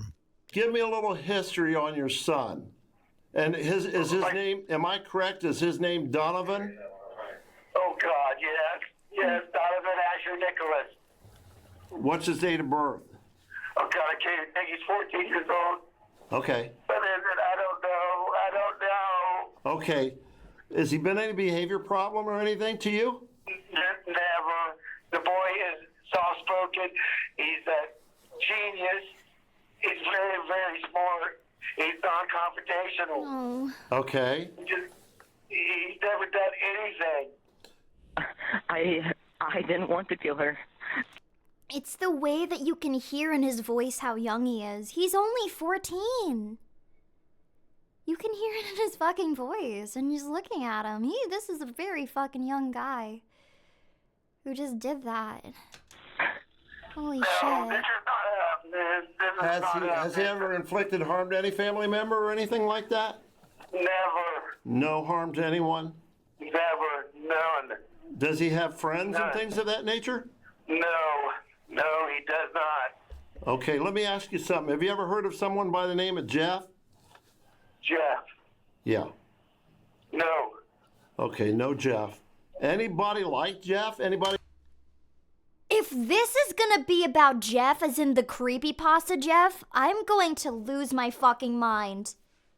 If this is gonna be about Jeff the Killer, and if he's gonna be like Jeff the Killer, maybe, I'm gonna fucking lose my mind.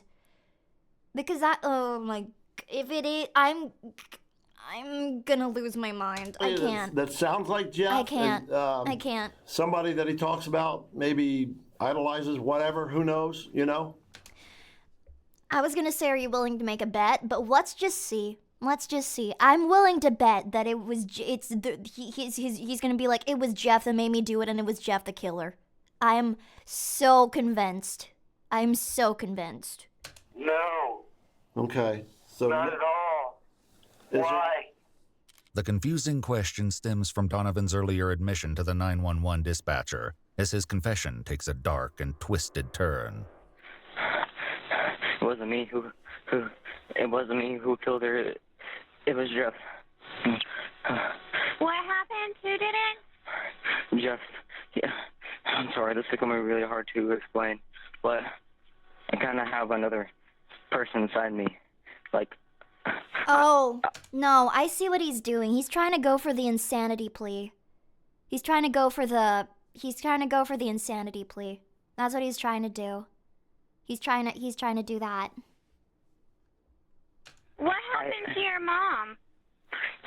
He killed her. He snapped.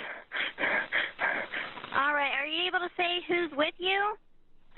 I am by myself, me and Jeff. But I swear it wasn't me. It was Jeff. Jeff is inside me. Jeff is inside you? Yes. Okay. He sometimes takes control, and I've no control over him. No. I hate Jeff so much.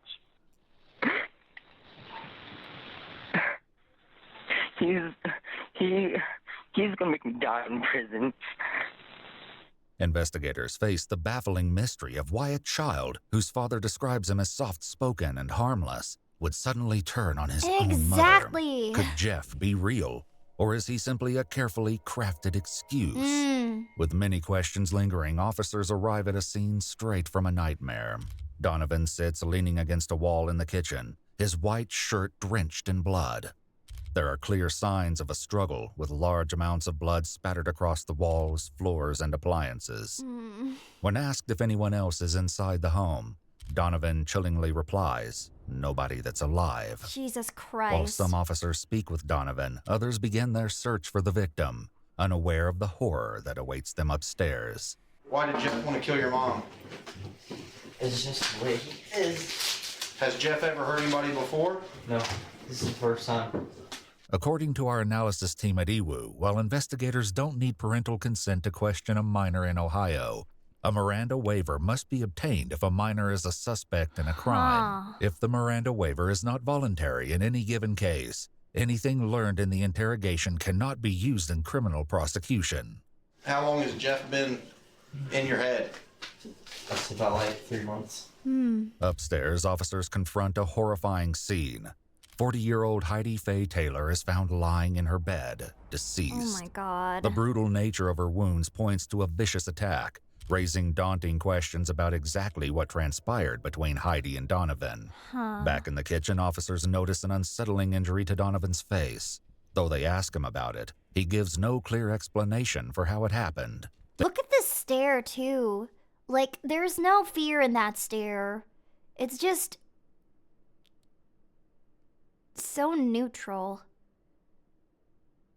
They let it go for now. Almost smugness. But the strangely haunting wound on his face and its grim origin will soon demand answers. Is that the only injury you got is on your leg, though, and the scratch right there, right? There's Huh? there's something on my... Your stomach okay? Never raise a smart kid. Raise dummies. No, my... Huh? What? Not actually, but you know what I mean. I can't talk right Okay. There's something on my lip. On your lip? Don't have kids, just clone yourself. Yes. Okay. Is it? But that's Other than that, that's it?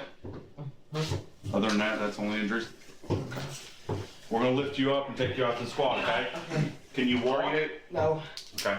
Tell you what, you wanna lift him up or you wanna throw him on this chair and put him out there? Don't matter to me. Donovan is carried outside in handcuffs to the waiting paramedics, who strap him to a gurney and provide first aid to his injured leg. The medical team noted that Donovan continued to blame the attack on his alternate personality, Jeff, adding that he doesn't know why Jeff did this, and more chillingly, he doesn't know why Heidi didn't stay down. What? Investigators will soon interrogate Donovan at the hospital, Oh my but first, God, a that's nurse has chilling. questions Asking why she didn't stay down? of her own. Am I gonna be safe in here in the room with you? If anybody next door gets gonna hurt yourself? Can you tell me what's happened? Or do you wanna wait until we're done? I have never been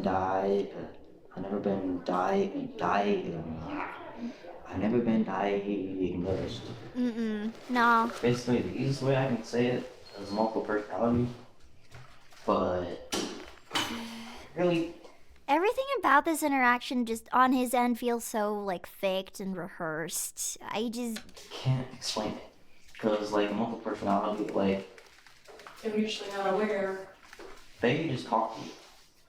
But I don't know what it's called when they take control of you. I have always believed there's a good side in a person and a bad side in a person. So what did your bad side tell you today? It's not that he's nervous. It's normal to be nervous when you're confronted by the fucking police. But when you sound like the way you do in that 911 call with the it sounds so rehearsed. Everything about it is just ugh. Said he was unsure.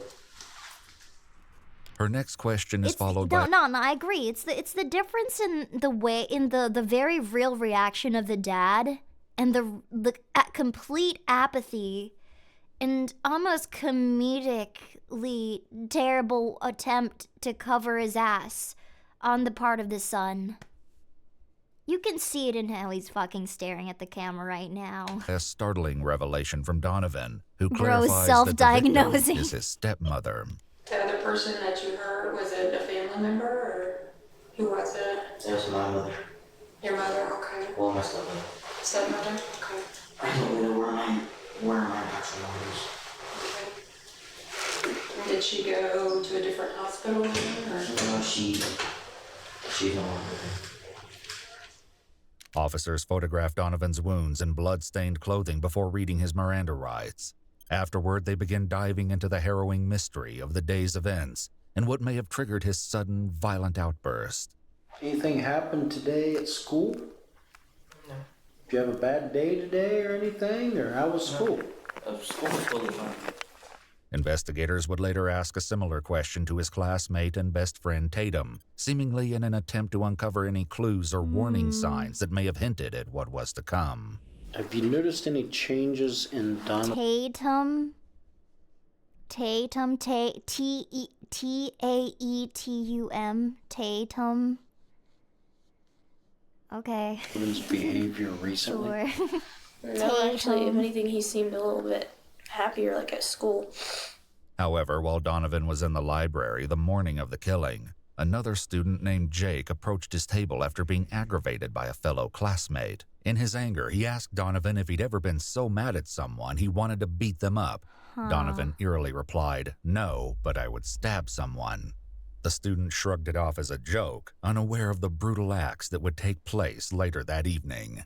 So, other than what He's you just told a me straight about up psychopath. him so far, were there any other emotional problems that you saw or anything else going on that we need to know about? That's what I know of. Okay. However, a chilling journal entry begins to hint at a darkness growing within Donovan. In it, he describes his dream utopia in which all emotions are eradicated. He makes an exception for love, cryptically stating some people kill for love. Oh my god, this guy read too much Camus. That's probably what happened. Did he write a manifesto? That's usually what happens. You know, I'm just reading into this right now. The only thing that they would not get rid of would be love. There's this very haunting quote from Twin Peaks that I really love. And it happens when this guy is confronted and he's asked, like, what is your greatest fear? And he just answers that love is just not enough, or that love is sometimes just not gonna be enough. And that hit me really hard. It really, really hit me so hard. It was a very, very haunting quote. Fucking love Twin Peaks. But what did Donovan kill for? Shockingly, the journal isn't the only clue that something sinister was brewing. His English teacher would later discover a letter he wrote to him just before leaving school the day of Heidi's killing. However, its discovery would come far too late.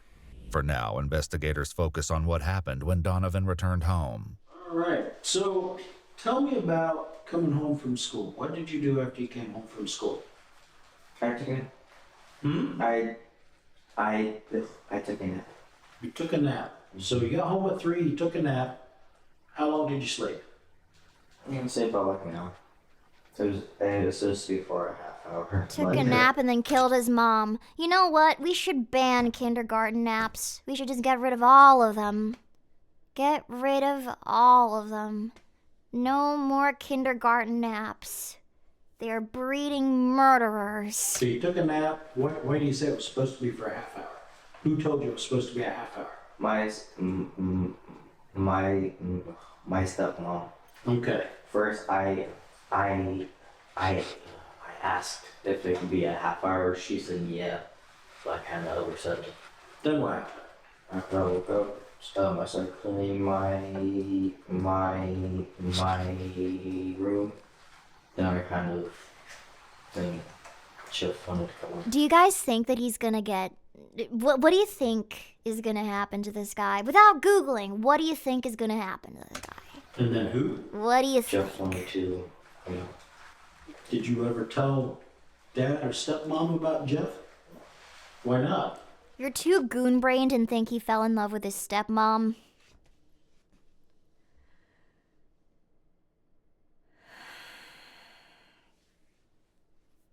Do you think that he's gonna be tried as an adult?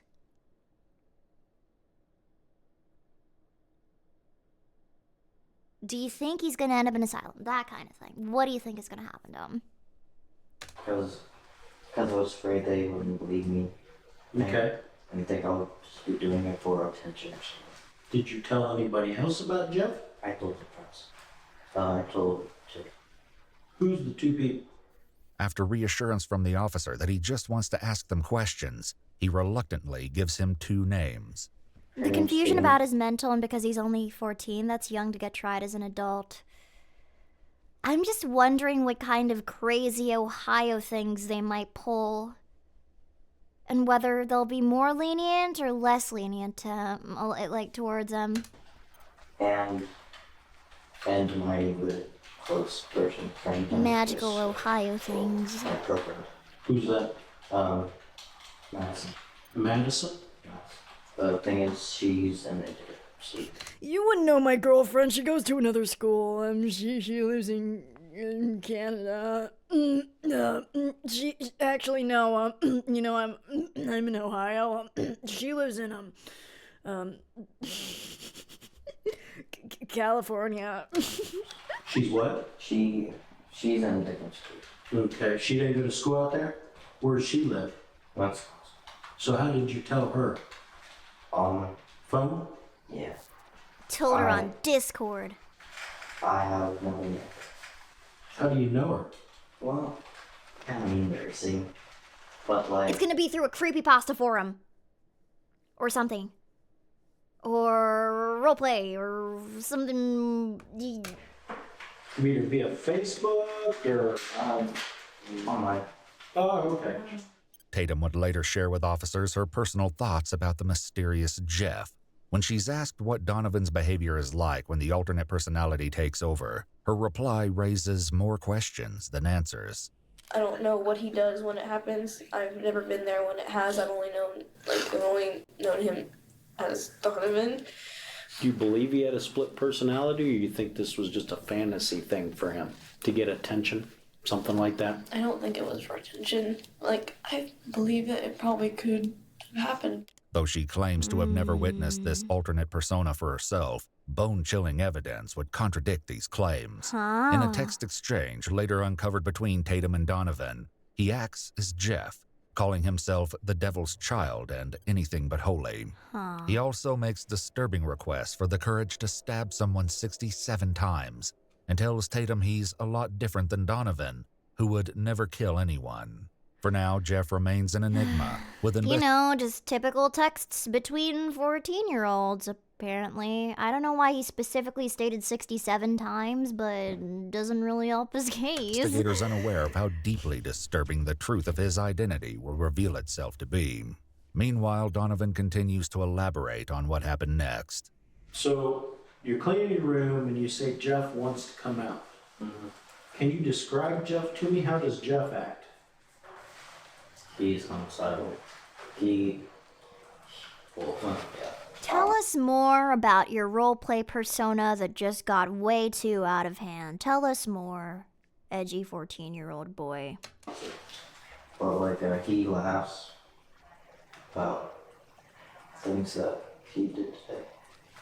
And he's super fidgety. He always clicks pens or twirls a pencil or something. Yeah, So can you tell me Jeff, he's just a about what real happened at home dick. after you No cleaned idea your where he room? comes from. What did you do then? He came out. He was tired of being in me, and he said, I'm gonna come out. And usually, I don't let him, and I try to not, and I try to stop him. But I was like, no harm's gonna do me. And I was fine. Donovan then explains that once Jeff emerged, he changed clothes, dressed in a plain white t-shirt and black jeans. Why are those clothes? Because it's his favorite outfit. It's a what? It's gonna be Jeff the Killer. I'm telling you, it's Your Jeff the favorite Killer. outfit? His, you mean Jeff? Mine, I never wear white. White gets dirty. He's literally wearing white in... Anyway. So, change clothes, and then what happened? He grabbed a knife, and he carved his stupid smile on his face. What's gonna wipe off? It's so stupid. Donovan indicates that he intentionally grabbed a knife and then grabbed the lancet to... Oh no. Oh no. Oh no. Yep, I told you he tried to become Jeff the Killer. complete the cuts on his mouth. Both acts demonstrate a level of preparation and forethought. Donovan's cuts, extending from each side of his mouth toward his ears, created what officers grimly described as an exaggerated smile. His chilling explanation for doing this to himself would later leave investigators stunned. Oh my You get god. the knife, and you're in the kitchen, and cut your face. Did you do that in the kitchen? I did that in the bathroom so I could see. So he could see. So in the mirror? I used a knife and a lancet. Because the knife was too long to cut anything. Disturbingly, Tatum suggests that Donovan may have been sharing these frightening ideas with someone else. I really don't know of any problems, like, for him at home, like, but he didn't have anyone else, like, really to talk to. Yeah, no, he just slipped up. He instead of saying Jeff did it, he just said I did it. Like, he just keeps slipping up. It's really just, oh my god. Ugh. There was this girl. All I know is that her first name was Madison, and that they used to talk, and they met over, like, the internet, like an app. Like, they had never met each other in person. And he used to talk to her. I feel like they maybe just, like, fed off each other. Oh, Investigators no. begin attempting to search for Madison Search and for this quickly locate her Madison. Facebook account online. Though her profile is private, they're able to view photographs attached to the account. What they see as they navigate her gallery is nothing short of a nightmare, the disturbing images leaving them questioning the true horrific nature of Jeff. So, you have the injury to your face that you used the knife and the lancet for. Then what did you do? I was waiting for Mom to come downstairs. Uh-huh. Now, when we're talking about Mom, you keep referring to Mom. We're talking about Heidi. Yes. Okay. I mean, he still calls her Okay, mom. So it's just weird. Like, I don't know. Usually, when there's a grudge against the stepmom, they don't refer to them by as mom. They just refer to them by their first name. That's usually what happens. But he keeps calling her mom, so like clearly he's already adapted to the image of her as mom. very kind of confusing because like when I say me, I could either mean me or Jeff, but okay, like at this time period, I mean Jeff, but I say me because it's my physical being. Okay. But it was he who acted. It was he who controlled. Oh my god, is it really gonna be that situation where it's like, I just really wanted to impress my internet girlfriend that low-key might just be a 69-year-old man. I wanted to convince her that I'm tough and cool and that we should totally date because obviously any girl would feel safer with a guy who just killed his mother. With that settled, Donovan continues to detail the harrowing account and the shocking moments that led to the brutal attack. You're downstairs. Yeah. You waited for her to come downstairs. No, that's literally a plot point in Class of '09. There was the guy, I forgot his name, but he was like, Jekka, if I kill my mom for you, will you go on a date with me? And then he actually does it. I forgot his name. He was one of the side characters, but it was really fucking funny. It was just, oh my god. It was just like a whole thing. I can show it to you in a bit, but. So she's upstairs? Mm-hmm. She was upstairs, but she was taking too long, so I called her downstairs. It was Kyle. What did No you wonder. say to call her down? I said, Mom, can you come down here for a second? I think if anything, if I ever have kids, they're not going on the internet. They're gonna get a Game Boy and like a Kindle. I don't know. Gotta have my horse about this. No internet So she girlfriends or downstairs? boyfriends or creepy What happened pasties. then? Just a Game Boy, a Kindle, and a Kindle. Y'all know what a Kindle is? Kindle. It would be helpful. That way we know what happened to her. I think you kind of owe your stepmom, a little bit of telling what happened. I mean, otherwise nobody's going to know what happened to her. You know what I mean? I said Kindle. I said Kindle. I said it. I said Kindle. Not candle. I'm sorry, my cute anime girl accent is getting in the way of my ability to speak English. I think you personally care about your stepmom. Maybe Jeff doesn't care about your stepmom, but I think you do. Jeff doesn't. Me, I haven't really liked her. No, but yeah, I wouldn't hurt her at all. So why did you do it? So, Yeah, what happened when she came downstairs? I hid behind this door.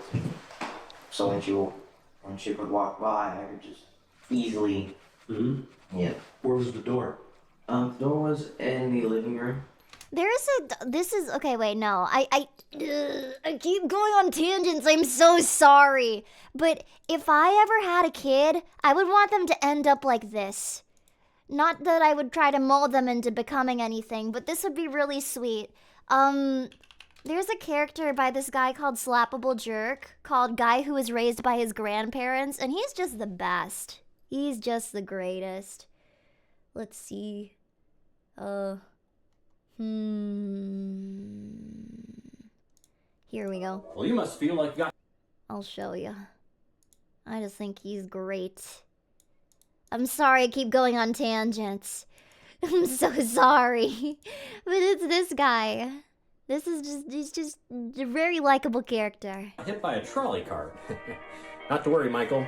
Have one of these with some Advil and you should be right as rain. Oh boy. You don't remember a thing last night, do you? Well, Michael, let's just say you went a little overboard with the firewater. Yeah, you were boozing pretty hard last night, and, well, I don't want to kick a fellow when he's down, but, you had a little axe in your britches. Yeah. I want to be a good pal, so I brought you out back and hosed you down with a gardening hose, and, well, I also cleaned up your forehead. Some fella drew a elephant trunk or something, some marker. Oh no! Looked rather silly, so I wiped that off for you. Venus. And since you need new clothes, I gave you some. That's why you're wearing a suit right now. And even helped you with the tie, which... Imagine getting, like, just drunk off your fucking ass and puking all over yourself and shitting yourself, and then you just wake up the next day in, like, a fully pressed suit with your hair done, like you're just about to go on the best job interview of your life. It's... It's so sweet. Now, come to think of it, that might have been a little overkill on my part, but, habits. Anyway, why do you do this to yourself, Michael? You know this isn't the first time. Oh, I see. Feel more comfortable with the ladies with that liquor in you, huh?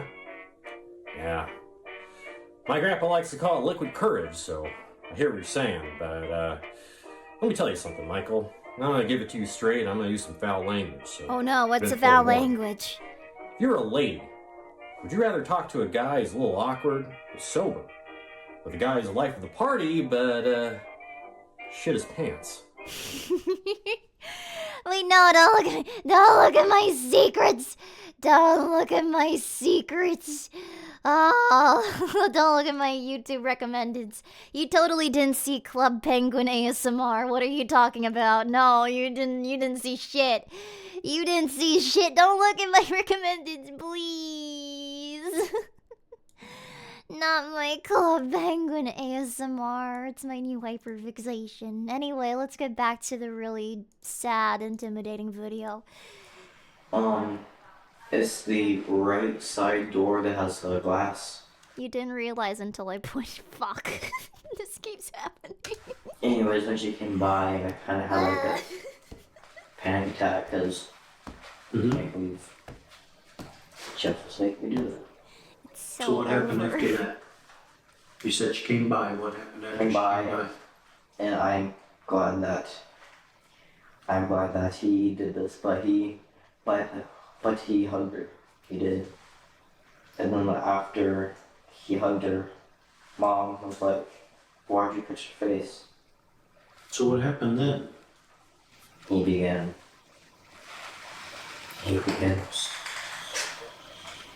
Stop. Oh my god. In later interviews, Heidi's closest friend Angie and her daughter Ashley open up about Donovan, who they've known since he was just 2 years old. He's always been different, never really, like, I wouldn't categorize him as shy, but he didn't like people with very few friends. Like, he had friends, and it's not that he didn't socialize. He was an introvert. He's very quiet. Yeah, he's very introverted. What was Donovan's relationship like with Heidi? Very tense. Very tense? Why do you say very tense? Donovan has always been an issue for Shane and Heidi. And when I mean issue, I mean he's been... It's the thing though, because you can tell. This is what the neighbors say about every serial killer. That's one. The other thing is when you hear about what Donovan's dad said about him, it was all glowing. So you know very well that the stepmom was trying to call out things about him and saying like, hey, that's a little bit weird, but the dad probably stepped in and was like, no, that's my son, and I know for a fact that he is a genius and nice. He's just a little quiet and he just needs to grow up a little bit more, and that's okay. So you can tell that there was like a little bit of tension in the sense that like his stepmom was trying not to enable his clearly psychopathic behavior, but his dad just didn't want to like accept that his son was different. It's what they argue about. They always argue about Donovan. Donovan is their main reason why they fight. Yeah. They'll soon share more eye-opening details, explaining what they believe to be the source of the ongoing tension between Donovan and Heidi. Meanwhile, Donovan continues to share the horrific I details just want to learn of more what about happened Jeff. next as he began the savage assault. Tell me more about Jeff. She said, no, stop, just call 911. I was like, no. How many times was she stabbed? I don't know. I'm trying to push the glass, but I can't see it. I don't even have one. Then we went upstairs because she was trying to get her phone, so she could call 911. I went upstairs. Then I remembered that the gun was upstairs. Oh my God, no. So she ran? Did she go for the gun? She walked upstairs. I was very exhausted. Just left her bleeding. Fought back. Where was she stabbed? In the front of her, the back of her, or something else? Everywhere. Everywhere. Oh my God. Then when I went upstairs, I took both of the phones because she had mine. So she went upstairs? You followed her? Well, actually, I ran ahead of her so she couldn't call anybody before I got there. According Guys, here's the thing. I label this true crime, and then people are surprised to see true crime. to Donovan, I know I opened with really really lighthearted shit, but this is the first actually true crime video that we've watched. when Heidi finally made it upstairs to the master bedroom, she laid down on her bed. What he did next would add a chilling new layer of brutality to the violent altercation. She was lying. She was lying on the bed. Crime Couldn't and see like herself. crime What did you do then? stream. Me and Jeff couldn't see her separate. I thought it was done upstairs. I was like, this is the quickest way she will. So she laying on the bed. This whole Jeff thing, you can tell that it isn't even at a point of delusion for him. Like, I don't even fully think that he buys it. He knows very well that he's lying off his, lying like right off his own ass. But he's just pushing through with it because he's scared of backtracking and revealing that it was all bullshit, even though everybody can see right through it. Because he's not keeping up the Jeff thing. He's not keeping it up at all. He just mentions it whenever the investigator brings it up, and they can see right through that shit. Did she say anything else to you? Just call 911. And then after, I said no again.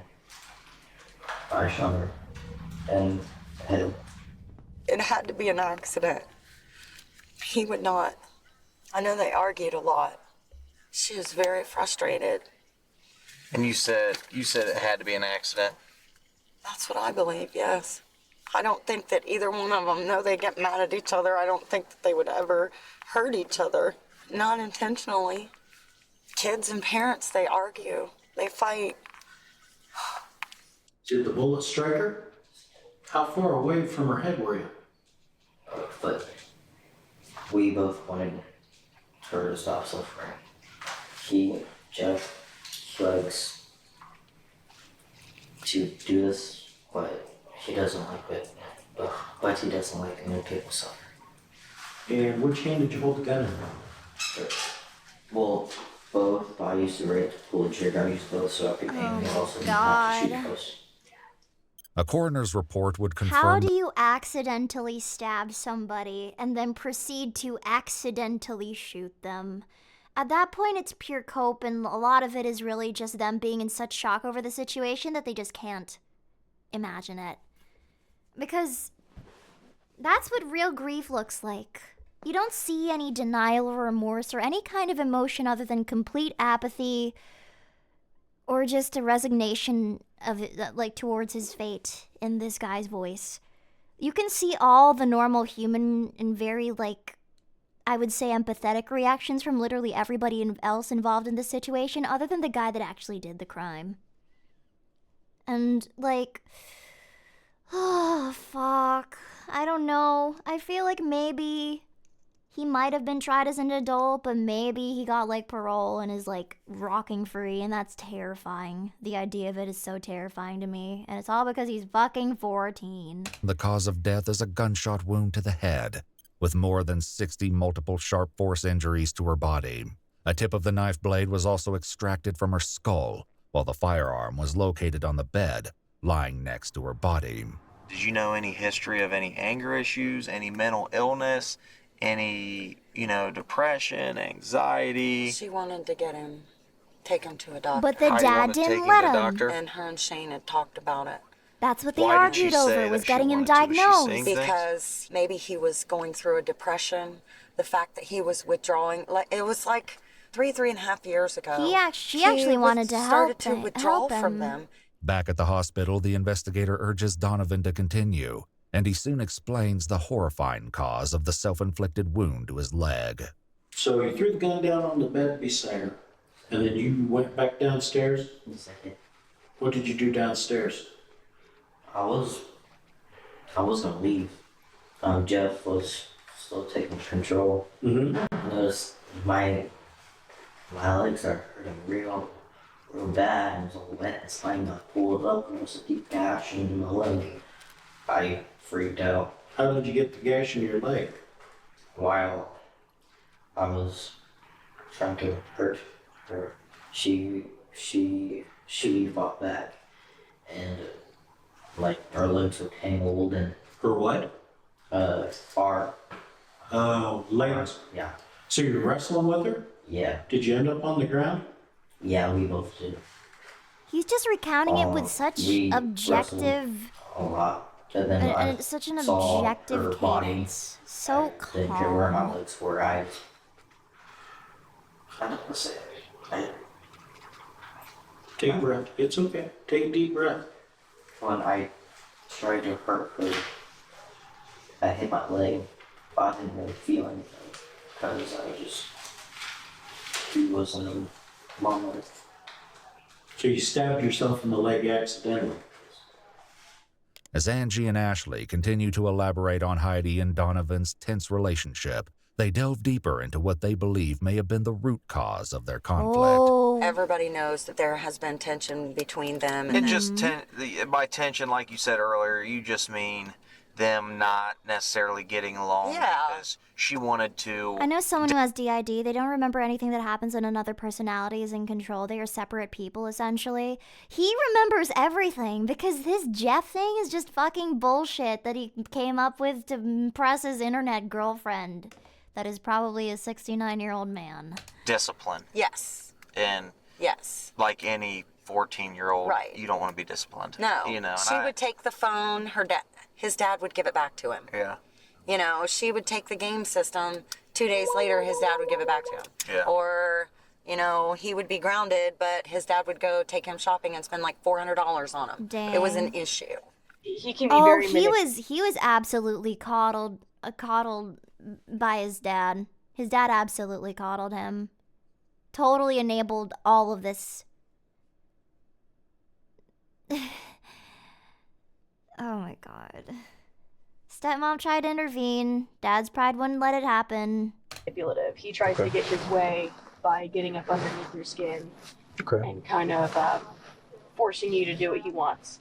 And a lot of times he would try to do that by using his dad. Oh my god. He would never get punished for anything. So he never knew a consequence. She was more the punishing role. Yes. I can imagine, not to I mean, that's kind of the point of this whole video, is what it's doing is psychoanalyzing his entire life, but I feel like because this Heidi woman is his stepmom, the dad probably felt bad about his son not growing up with his biological mother, and because of that, he coddled him to the point of actually actively hindering his development. And because of that, every time anybody tried to intervene, he'd already built this huge psychological mindset about how his son should be raised and how he should be cut some slack and allowed to do things this and that way because his mom's gone out of the picture. Just built the most supreme kind of entitlement in this dude. Now, when you say punish, what type of punishment do you taking the game system away or taking his phone away or making him do a chore. You know, I mean, she never touched him or physically. She wouldn't even spank her children, if that's what you mean. In an earlier conversation with the hospital nurse, Donovan explained what led to his next decision to contact the police and confess to the harrowing crime. After he did it, he noticed the cut. He's scared. He's mad at me. I just called the police. Okay. And I was scared. I was like, I just did a really All the bad scattered thing. toys and I was paraphernalia on the floor. There's so much of it, too. I was like, I need to go to the hospital if I know I'm gonna get infected, bleed out, or something. So he's mad at me for coming here because he thought just do it. Now I also can't run, so was smart enough to make plan B. So he just, just like you would be here with it. I want to go back inside my head now. So he's gonna cause all the trouble. The difficulty, I'd imagine, is finding that equilibrium between not coddling them and also not being overly controlling, because either extreme just results in very mentally damaged children. Thanks for the 13 months, Night Days. Thank you. I would never want to hurt anybody, to be honest. I think I'll be a cat mom instead. Cats are easy. They just meow and they have very predictable patterns of behavior. Wouldn't be here, and he would still take over me and wouldn't let me come out. While investigators have now learned the devastating details of what happened to Heidi, they still have little to go on when it comes to establishing a Good motive. 4am content Angie of and the Ashley's cartoons. accounts of their strained relationship don't Damn. explain what could have caused Donovan to violently snap.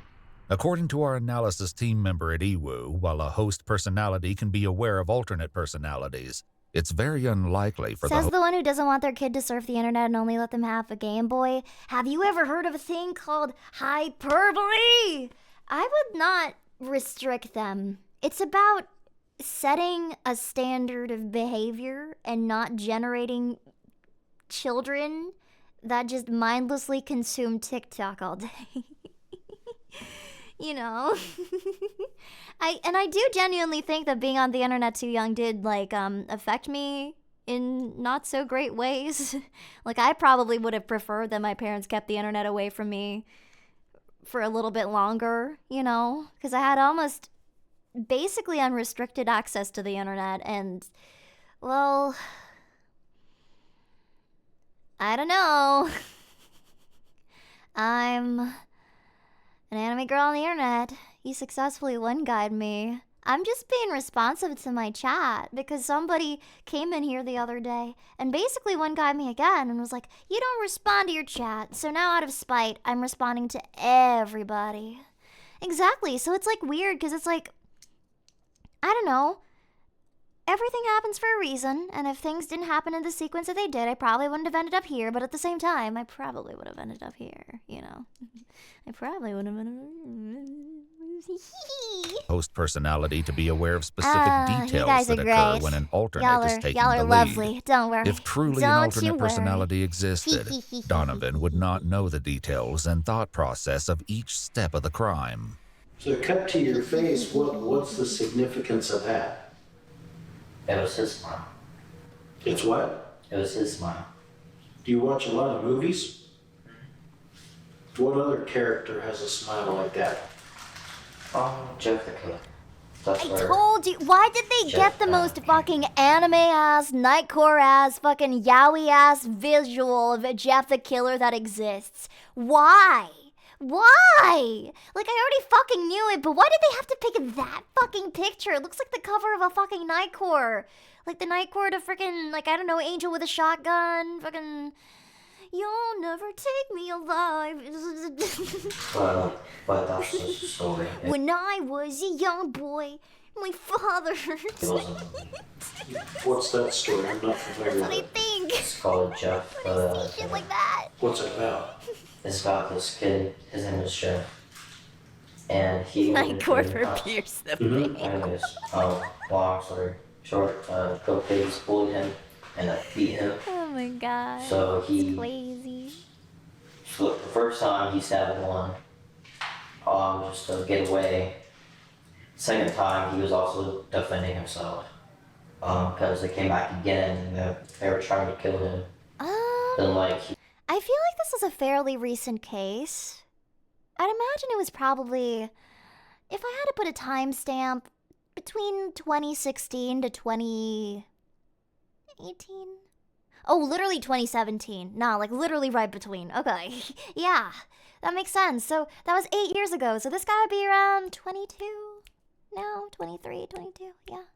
Thanks for the 5 months, Siberius. Welcome in. He killed the leader, and then the second leader, well, the second person I screwed, the second person named Keith, he set him on fire. That's why his skin's all white and his hair's black.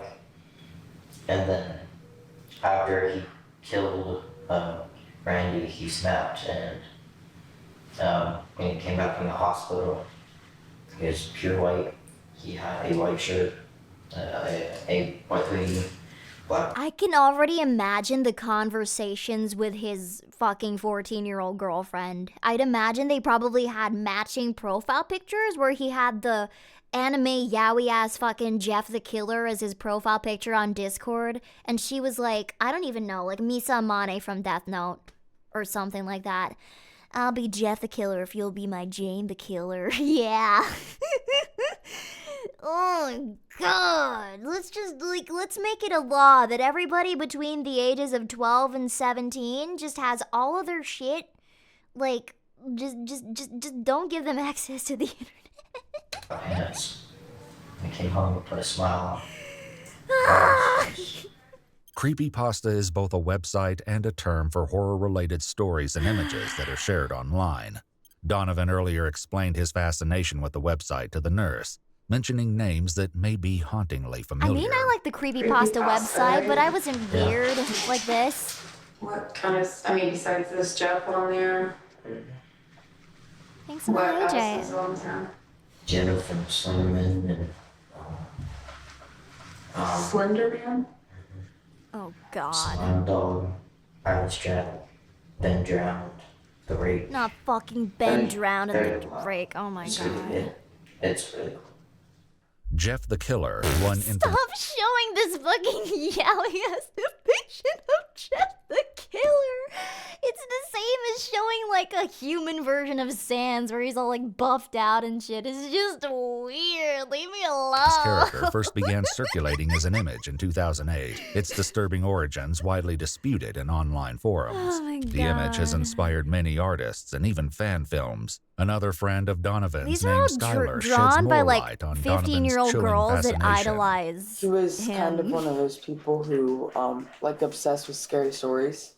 At least that's how I saw it. He had a picture on his phone that was Jeff the Killer, which is what he mentioned. So that kind of, like, I never heard about it until I met him. And I was like, that's a pretty weird story. Though depictions of Jeff the Killer vary, Like, several stop. haunting details remain eerily consistent. Anime-ass fucking... He's always seen depicted with a wide, sinister grin, wearing a white t-shirt or hoodie and black jeans. Why? The same clothing Donovan put on as he claims Jeff took over. When's the first time he ever brought up this Jeff the Killer? Why did they pick all the fucking thirst post photos of Jeff the Killer? Oh my god, I hate it. I hate it so much. Jeff You saw it on his phone. the Did you ask him, like, hey, man, what is that? Yeah, and then he told me that it was a creepy pasta story called Jeff the Killer. So I looked it up and I thought it was one of the creepiest stories ever. However, it was Madison's Facebook page that truly left investigators stunned. Their first mistake was calling her Madison and spelling it Maddisen. Just spell it the normal fucking way, please. That's how we end up with McKaylee, spelled 10 different ways. I just... Hi, pretty. as Smile, multiple pretty drawings of Jeff the girl. Killer filled the photo gallery. Oh. Determined to uncover the truth, Oh, investigators he continued wanted speaking with Angie, he wanted to who claimed she impress left this the house Madison just girl. before the brutal attack. He was taking laundry down, and then he was standing in his room as she's telling me how she caught him. Because when I came upstairs, she said, "Don't even ask me for your damn phone because you're not getting it." So he was standing in the room and she said, "Don't even ask me for your damn phone because you're not getting it." Yeah, something like that. And then she turns to me and she says, "I caught him sexting today." And I said, "What?" I said, "Donovan." And she said, "I'm tired of this." Heidi confiscating his phone, preventing him from contacting his girlfriend. What would you rather have? Jeff the Killer Valorant e-boy son, or Discord kitten obsessed with serial killer's daughter? I say, get me out of there. Vasectomy. Friend Madison may have been the final act that pushed Donovan over the edge. However, his earlier confession to the hospital nurse suggests it wasn't one specific action that set him off, but a combination Your mom should have swallowed you. of factors. Was there something that set Jeff off today? No, it wasn't really today. I mean, what seemed to bring on the attack? She always told him. Go out to buy some milk and never come back. Stuff, like, I don't know, like, not, like, doing this is wrong, or like, not sleeping in the right spot, like, normal parents, you know? Thanks for the hydrate. But not at the absolute top of their lungs for not doing this straight. And once I sat down on my knees, because she was crying, and wouldn't stop, so I set it down, my mom hit me. Sometimes she would be mean with the things that she said. And as a mother, I've done the same thing. I'm not perfect, but I know, you know, she would say, and that's the only thing that I can think of that as a kid, you know, you don't want to hear your parents say crappy things. What all She would say was like, you know, I can't wait till he's 18. And But I mean, she never, would she, you know, look at him and, you know, dumbass or stupid or, you know, nothing like that? No, I mean, she would say pain in my ass. Yeah, well, I can't tell you how many times You're I've a been... pain in my ass. I can't tell you how many times I've been called that. And he would just sit there, you know, if other people are around. However, as Angie left the home, Heidi and Donovan were alone when Donovan viciously ended her life.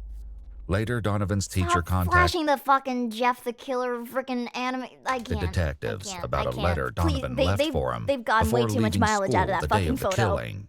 In the letter, he describes reading a book about a serial killer, his haunting words leaving sinister clues about his intentions.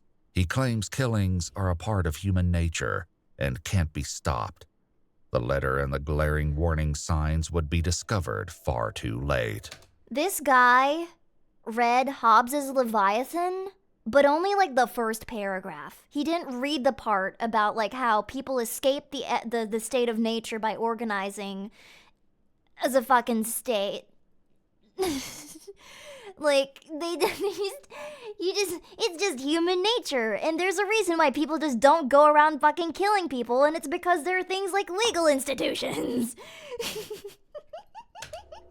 Following his treatment at the hospital, 14-year-old Donovan Asher Nicholas was arrested and charged with both murder and aggravated murder, with mandatory prison time for a year each for having a firearm under his control while committing the crime and for using the firearm during the crime. Okay. He was transported to the Central Ohio Youth Center. Okay. On July 2018, Donovan was found guilty of all charges and sentenced to life in prison with the possibility of parole after...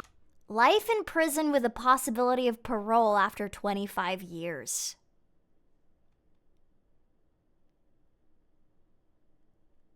There we go.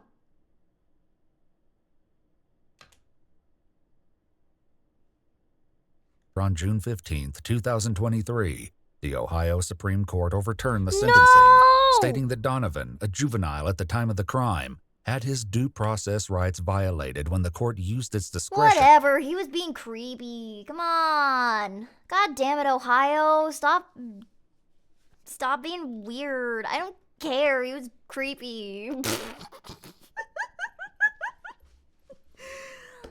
No rights, Red Freedom. But they did read him his rights. They did read him his Miranda rights. They literally did. Didn't they? Whatever. And It to is certify him whatever. as an adult.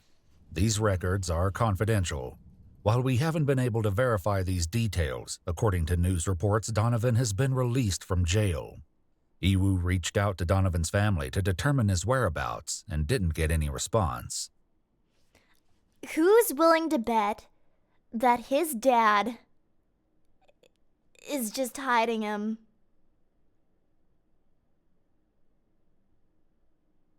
Never going to fucking Ohio. Oh my god. Sorry if you're from Ohio. I'm sure Ohio's great. I love corn. I do.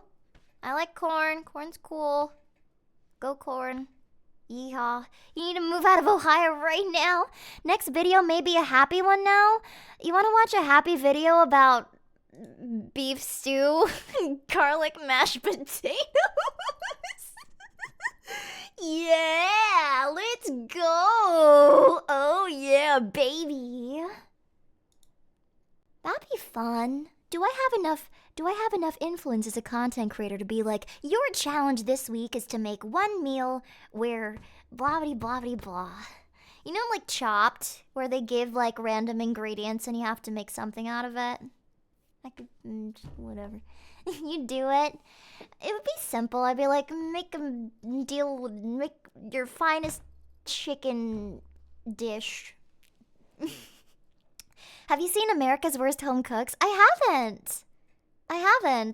What's it about? I've watched Kitchen Nightmares. I'm a really big fan of Kitchen Nightmares. The Feeling One Vegetarian. You can use chicken, whatever you call the impossible meat version or something. Chicken. Well, if you're vegetarian, you can use chickpeas. You're completely different thing. Yeah. Okay, let's keep going. Function, and I tell them some kind of beef stew, like beef bourguignon, with mashed potatoes. Why? Because both things are easy and cheap to make in huge quantities. You can do all the work way ahead of time, and both finished dishes. I got a potato ricer recently. I got a potato ricer, and it's my favorite fucking thing. I use it for all my mashed potatoes. Yeah, it was gifted to me. I've been using it for a lot of things. I've been using it to like mash the banana. Instead of mashing the bananas, I just put the bananas through the potato ricer, and then I just use that for my banana bread and my banana muffins and all those. Just get a potato ricer if you can. It's great. Just sit around for hours until people are ready to eat, and nothing will degrade in Fuck, quality. I'm gonna come. It doesn't That matter looks if so somebody is late. You won't have to rush people to the table at just the right minute. People can eat whenever they want. They can serve themselves, and everybody loves it. At least everybody who eats beef. This particular recipe does a few unorthodox things designed to make your life even easier if you are cooking for a big occasion, and I think the result tastes way more difficult and expensive than it is. Start on either the day before or the morning of your feast. First thing, I'll put a big, deep roasting pan in my wrong platform. There's literally a Reddit subreddit called, don't bonk me. There's a Reddit subreddit called r/foodporn, and it's all just yummy food. So the appropriate response to witnessing food porn is being like, I'm gonna have an appetizing nut. oven and turn on the broiler/grill, the top element. If you don't have a broiler, just turn your oven on full blast and let it get real hot while you cut up your meat. If you can get it, my favorite beef stew cut is boneless short rib. This must be a byproduct of some other cut my grocery store does because they're not very expensive and it braises better than any other cut I know. Great, tons though. of fat marbling, tons of flavor. I won't cut those up at all. Those are perfect sized chunks as is. But considerably cheaper and far more common is a big thick beef chuck That's roast, usually what shoulder I'll meat, use, the classic yeah. beef stew cut. For an easy stew, I think you want to start by trimming out the intermuscular fat, the thick bands of solid white fat running between the 4 or 5 distinct muscles that make up this cut. I just try to follow the fat with my knife, separate those different Yeah, look at muscles, and that then cut trim of out the fat meat. as I go. Sometimes you can literally just pull the muscles apart along the seam and then just shave off the fat and gristle That's what I like to do. It makes me feel like a caveman. I just go, ooh. on either side. If you take a little time now to trim out the big fat hunks, the pieces themselves will be more palatable in the end, and you won't have to skim Steak fat. or chicken? I mean, on the reg, chicken is better for you. Well, depending on how it's cooked, but like I just try to eat more white meat than red meat. I've eliminated most red meat from my diet, other than just the one thing is I love steak, so I usually just save steak for really special occasions.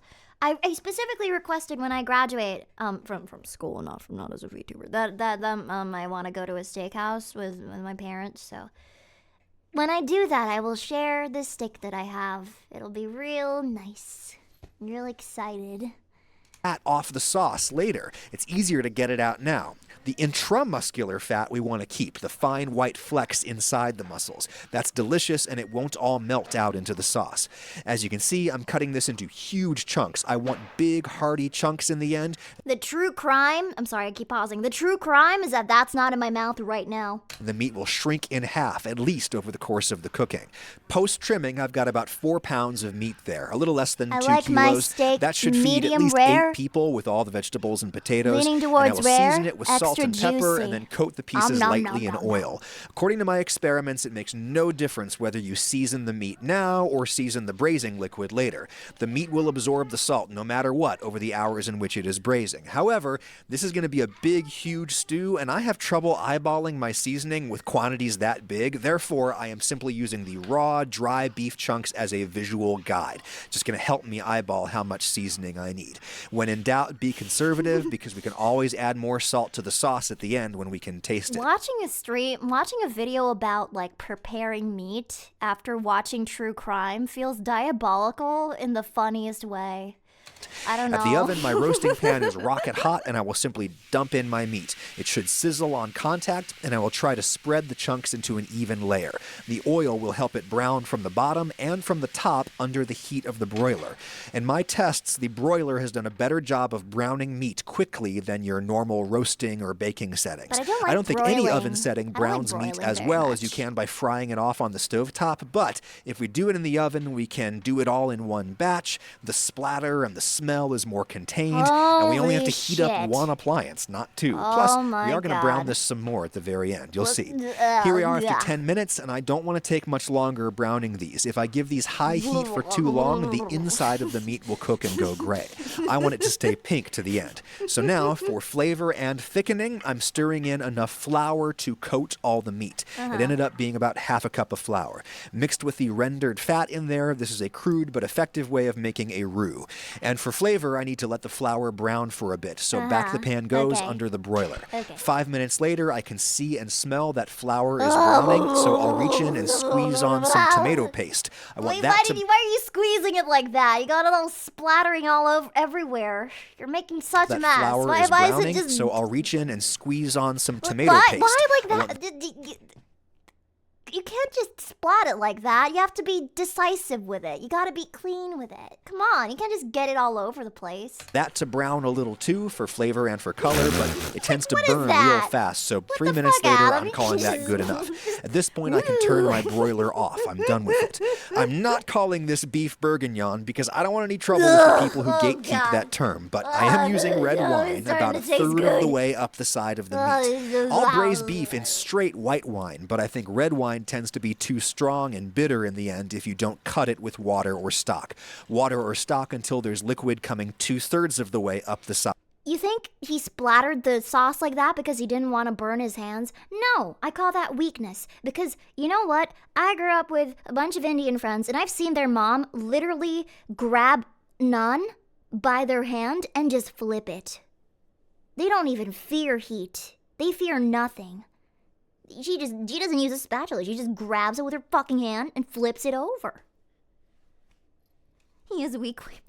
Side of the meat. No! By the time I the treat beef and the everybody vegetables equally and release their judge water, we're everybody gonna have just equally. enough liquid in there for a thick stew. I think this is can't do it optional, like but that, any source of then you're concentrated weak. umami could give you a boost. I'm throwing in some Worcestershire, but you could use some soy sauce or even fish sauce, MSG, a handful of dried mushrooms. You can't confirm that white moms can't cook. I disagree. Have you ever had a really good chicken pot pie? A really good chicken pot pie? I don't know, man. That shit's worth its weight in gold. Whatever. You could also just throw in a stock cube or two. Don't forget these are very salty, but by the time we add in our vegetables, it shouldn't be too much salt. I'll just stir all that up. I think the quantity of meat you cook in this recipe is determined by the size of your roasting pan. You can cook as many very large chunks as you can get to lie Cajun in a single food is layer fucking in your amazing. pan. Holy this is a 9 by shit. 13 inch pan, 23 by 33 centimeters. Louisiana, like the cracklins from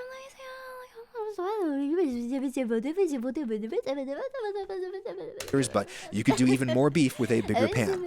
I will cover it in foil tightly to trap steam. gonna And in guzzle it it goes all in the down oven my at throat. 275 Fahrenheit, 135 Celsius. According to my experiments, that is the highest temperature you can use while still being sure that your meat will be very pink inside at the end. You can simply forget about this now for at least 4 hours. It will need no babysitting. Between the low temperature and the foil, hardly any water will evaporate, and that will keep the meat safe as I am on the internet thanks to the sponsor of this video, Surfshark. Internet security takes way more than a virtual private network, which is why Surfshark I is feel more... a need to inform you that you don't need to voice all your thoughts. Hope it helps. I disagree because my whole career is voicing my thoughts, and whether or not it has a negative repercussion on my psyche is irrelevant because it means that I can afford rent and occasionally I can have a really, really nice dinner. than a VPN, but the VPN is a great place to start. Hit connect on any of your It's devices. okay, I won't subject you to this ad. We can skip it. Okay, let's get to the garlic. It's very optional, but as soon as I've got my beef braising, I'll grab a whole head of garlic and slice off the tippy top of each clove. I want to open up a little escape hatch for each clove. Then I'll coat this in oil, wrap it in foil, and throw it in the oven to slow roast. That's going to be for my... If there's one food that you can afford to be really, or ingredient that you can afford to be really, really greedy with, it's garlic. Ain't nobody gonna get mad if you make something too garlicky. Add as much garlic as you damn well please. Garlic is like the opposite of salt. You can absolutely oversalt very easily, but you can never have too much garlic. I mean, granted, health, but at the same time, you only live once, so guzzle all the garlic that you can from your local garlic farm. Just chuck it into your mouth by the bucketful and have a ball. My potatoes, and it's such a low temperature it should take as long as the beef takes. While my beef is braising... Heartburn? Simply grow a second heart, bro. Come on. It's the 21st century.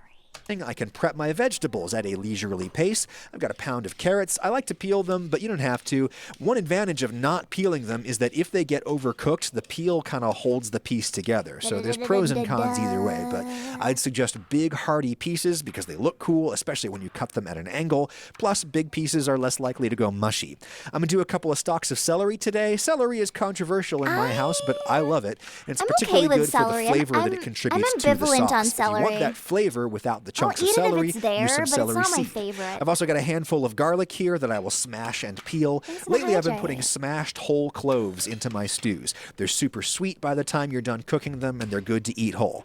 All right, my I make what I do for snacks around my house is I'll usually have like a little snack box with compartments where I'll put like baby carrots and like little rice crackers, and occasionally I'll have celery and stuff like that. Just like really easy things to grab and go. Like an actual bird food container. I'll just carry it around, just like chuck it around. Like a little handful of nuts is fine. So I remember to eat during the day. Yeah, pretty much, but I've been doing better about it. I set alarms now to remind me to eat. And also because I've been working out more again, I need to make sure I get my calories in, otherwise I'll get really tired. Beef has been in for 4 hours and it's Cherry almost tomatoes as are soft as I want fantastic. it. Oh my I can God. poke it easily with a fork. Now is a very safe time to put in the vegetables. There's really no danger that I'll reach a point where my vegetables are tender, but the meat still needs way more time. You can throw in any kind of onion, but today I'm reaching for a frozen bag of pre-peeled pearl onions. These are classic in beef stew for a reason. They hold their shape and make delicious little juicy love morsels those when little coated in onions, sauce. man. No need to thaw them Those first. little I'm just gently balls. patting those in because I don't want to risk breaking up my beef chunks. And if it seems like now there's not Thanks for enough the liquid in hydrate here, again. that is good because tons of water is going to come pouring out of this veg as it cooks. I'll just cover that up, throw it back in for an hour or two until the veg is as tender as I want it.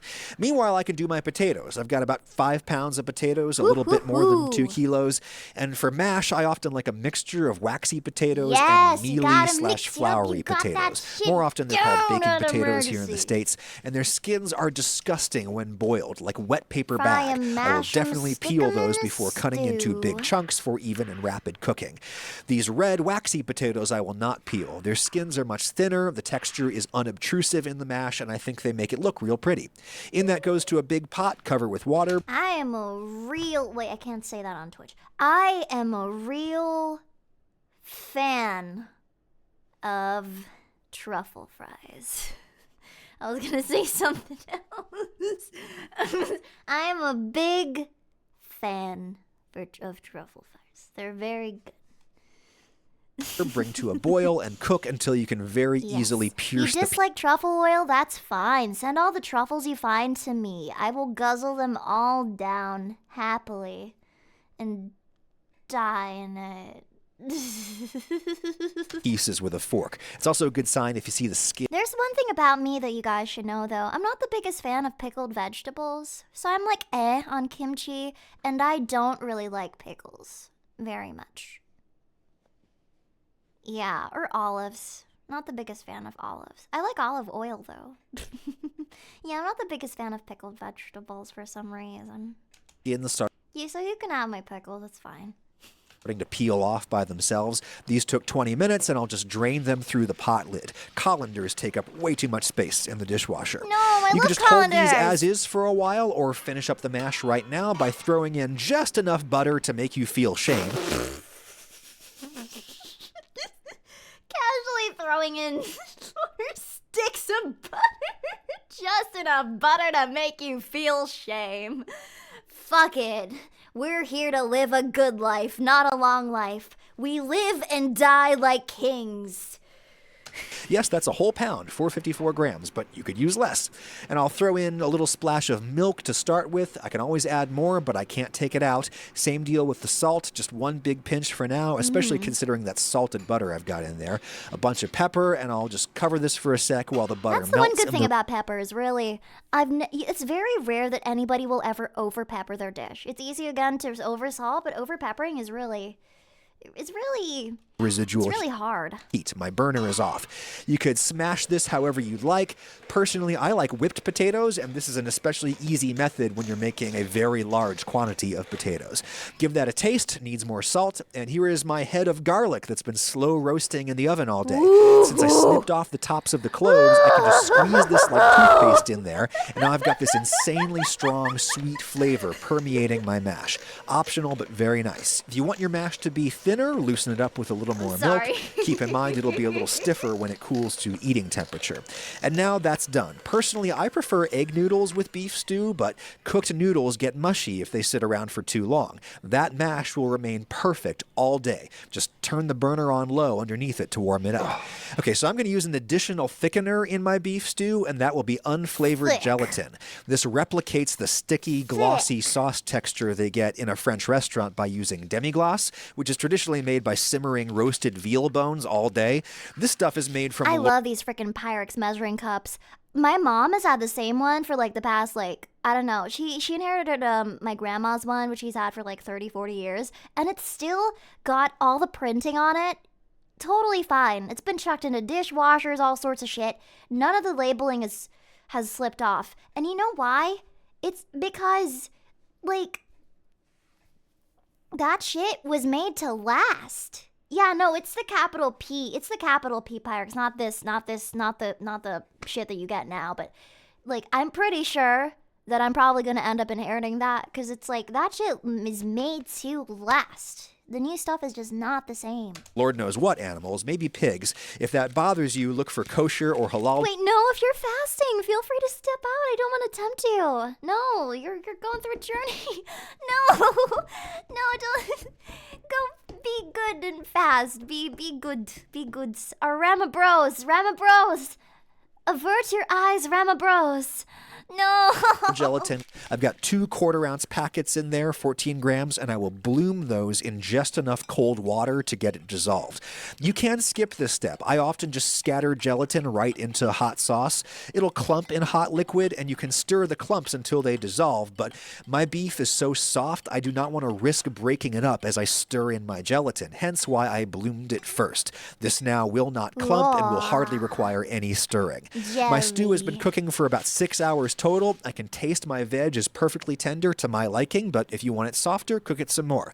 I'll taste the sauce because this is my last chance to make any adjustments. I will never stir this again. A ton of pepper, some more salt. Remember, the sauce needs to be salty enough to season all these vegetables. It's really waggling. Oh, the blanket is stuck to my mental state. It's very shaky. So I want the sauce a little too salty on its own. I think it could use some brightening and maybe some sweetening. Both can be provided by a little balsamic vinegar. If you don't want to use any wine at all, just use water or stock and maybe double this amount of balsamic vinegar at the end. That was a joke. You'll get a similar effect. Balsamic is very, very mentally sound and have a very robust network and will be okay. is basically wine concentrate as far as cooking is concerned. Lastly, I'll deposit my bloomed gelatin in dollops so that I don't have to stir it very much to get it evenly distributed. I'm not a braggart. The beef chunks are... I'm just a happy... I'm a sunflower. I'm just a sunflower. Soaking up happiness and emerging out of the soil that attempts to bring me down. jelly soft at this point, which is delicious, but if you smash them around, they're going to shred into string. So rather than stirring, I'm just kind of folding or turning this. I find a big spatula is the best tool for sliding under the pieces and gently turning them over. Just get the gelatin and all the veg and everything evenly worked through the sauce.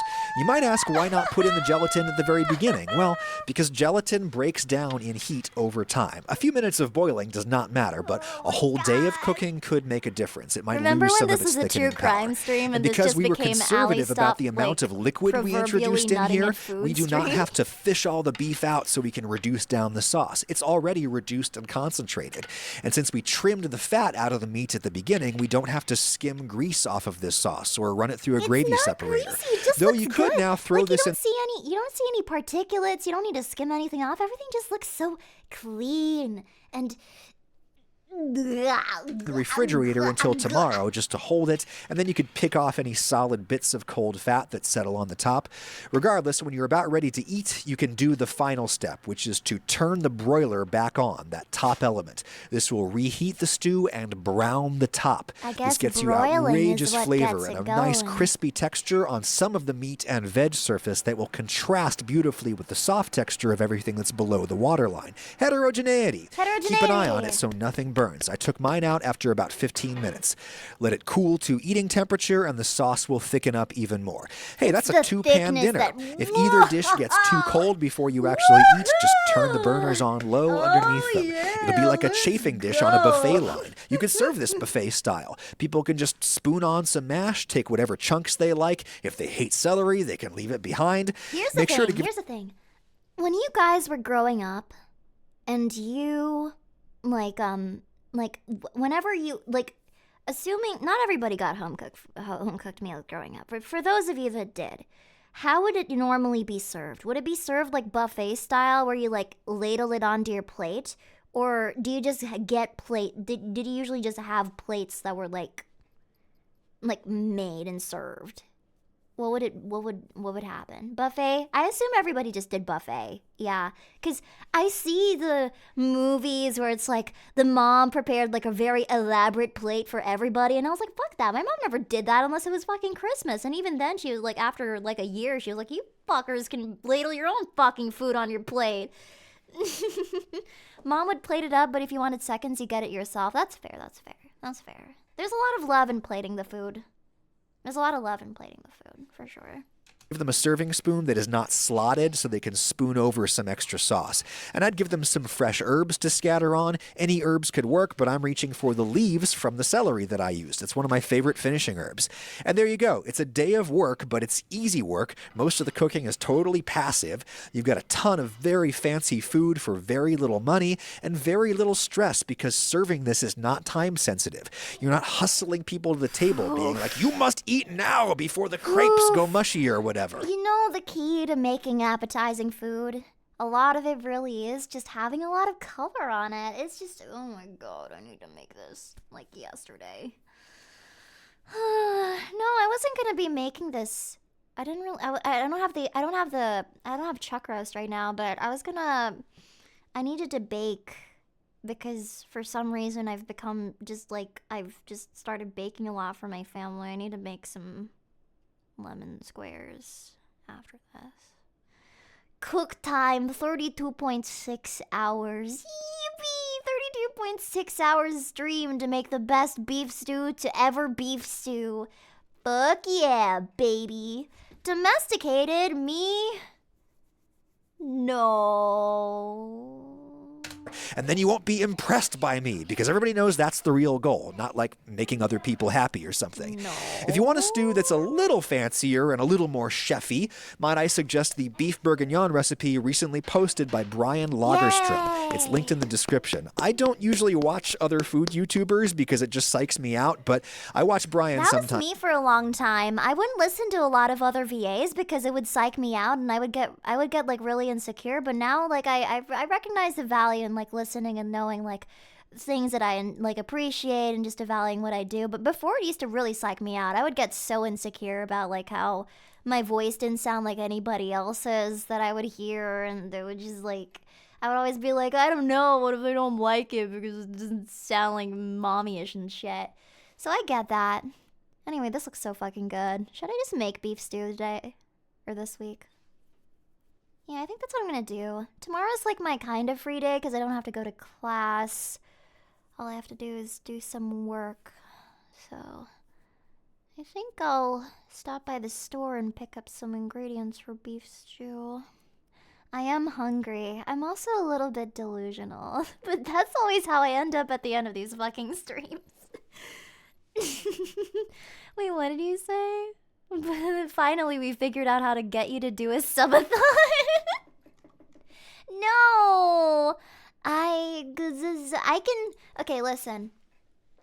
Give me enough, like, energy drinks or caffeine, and I can probably do one easy peasy.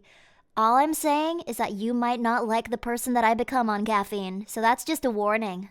It's straight up just a warning.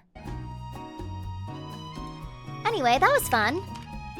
Thank you for stopping by my true crime stream and mellowing out with me by watching me freak out over a pot of beef stew.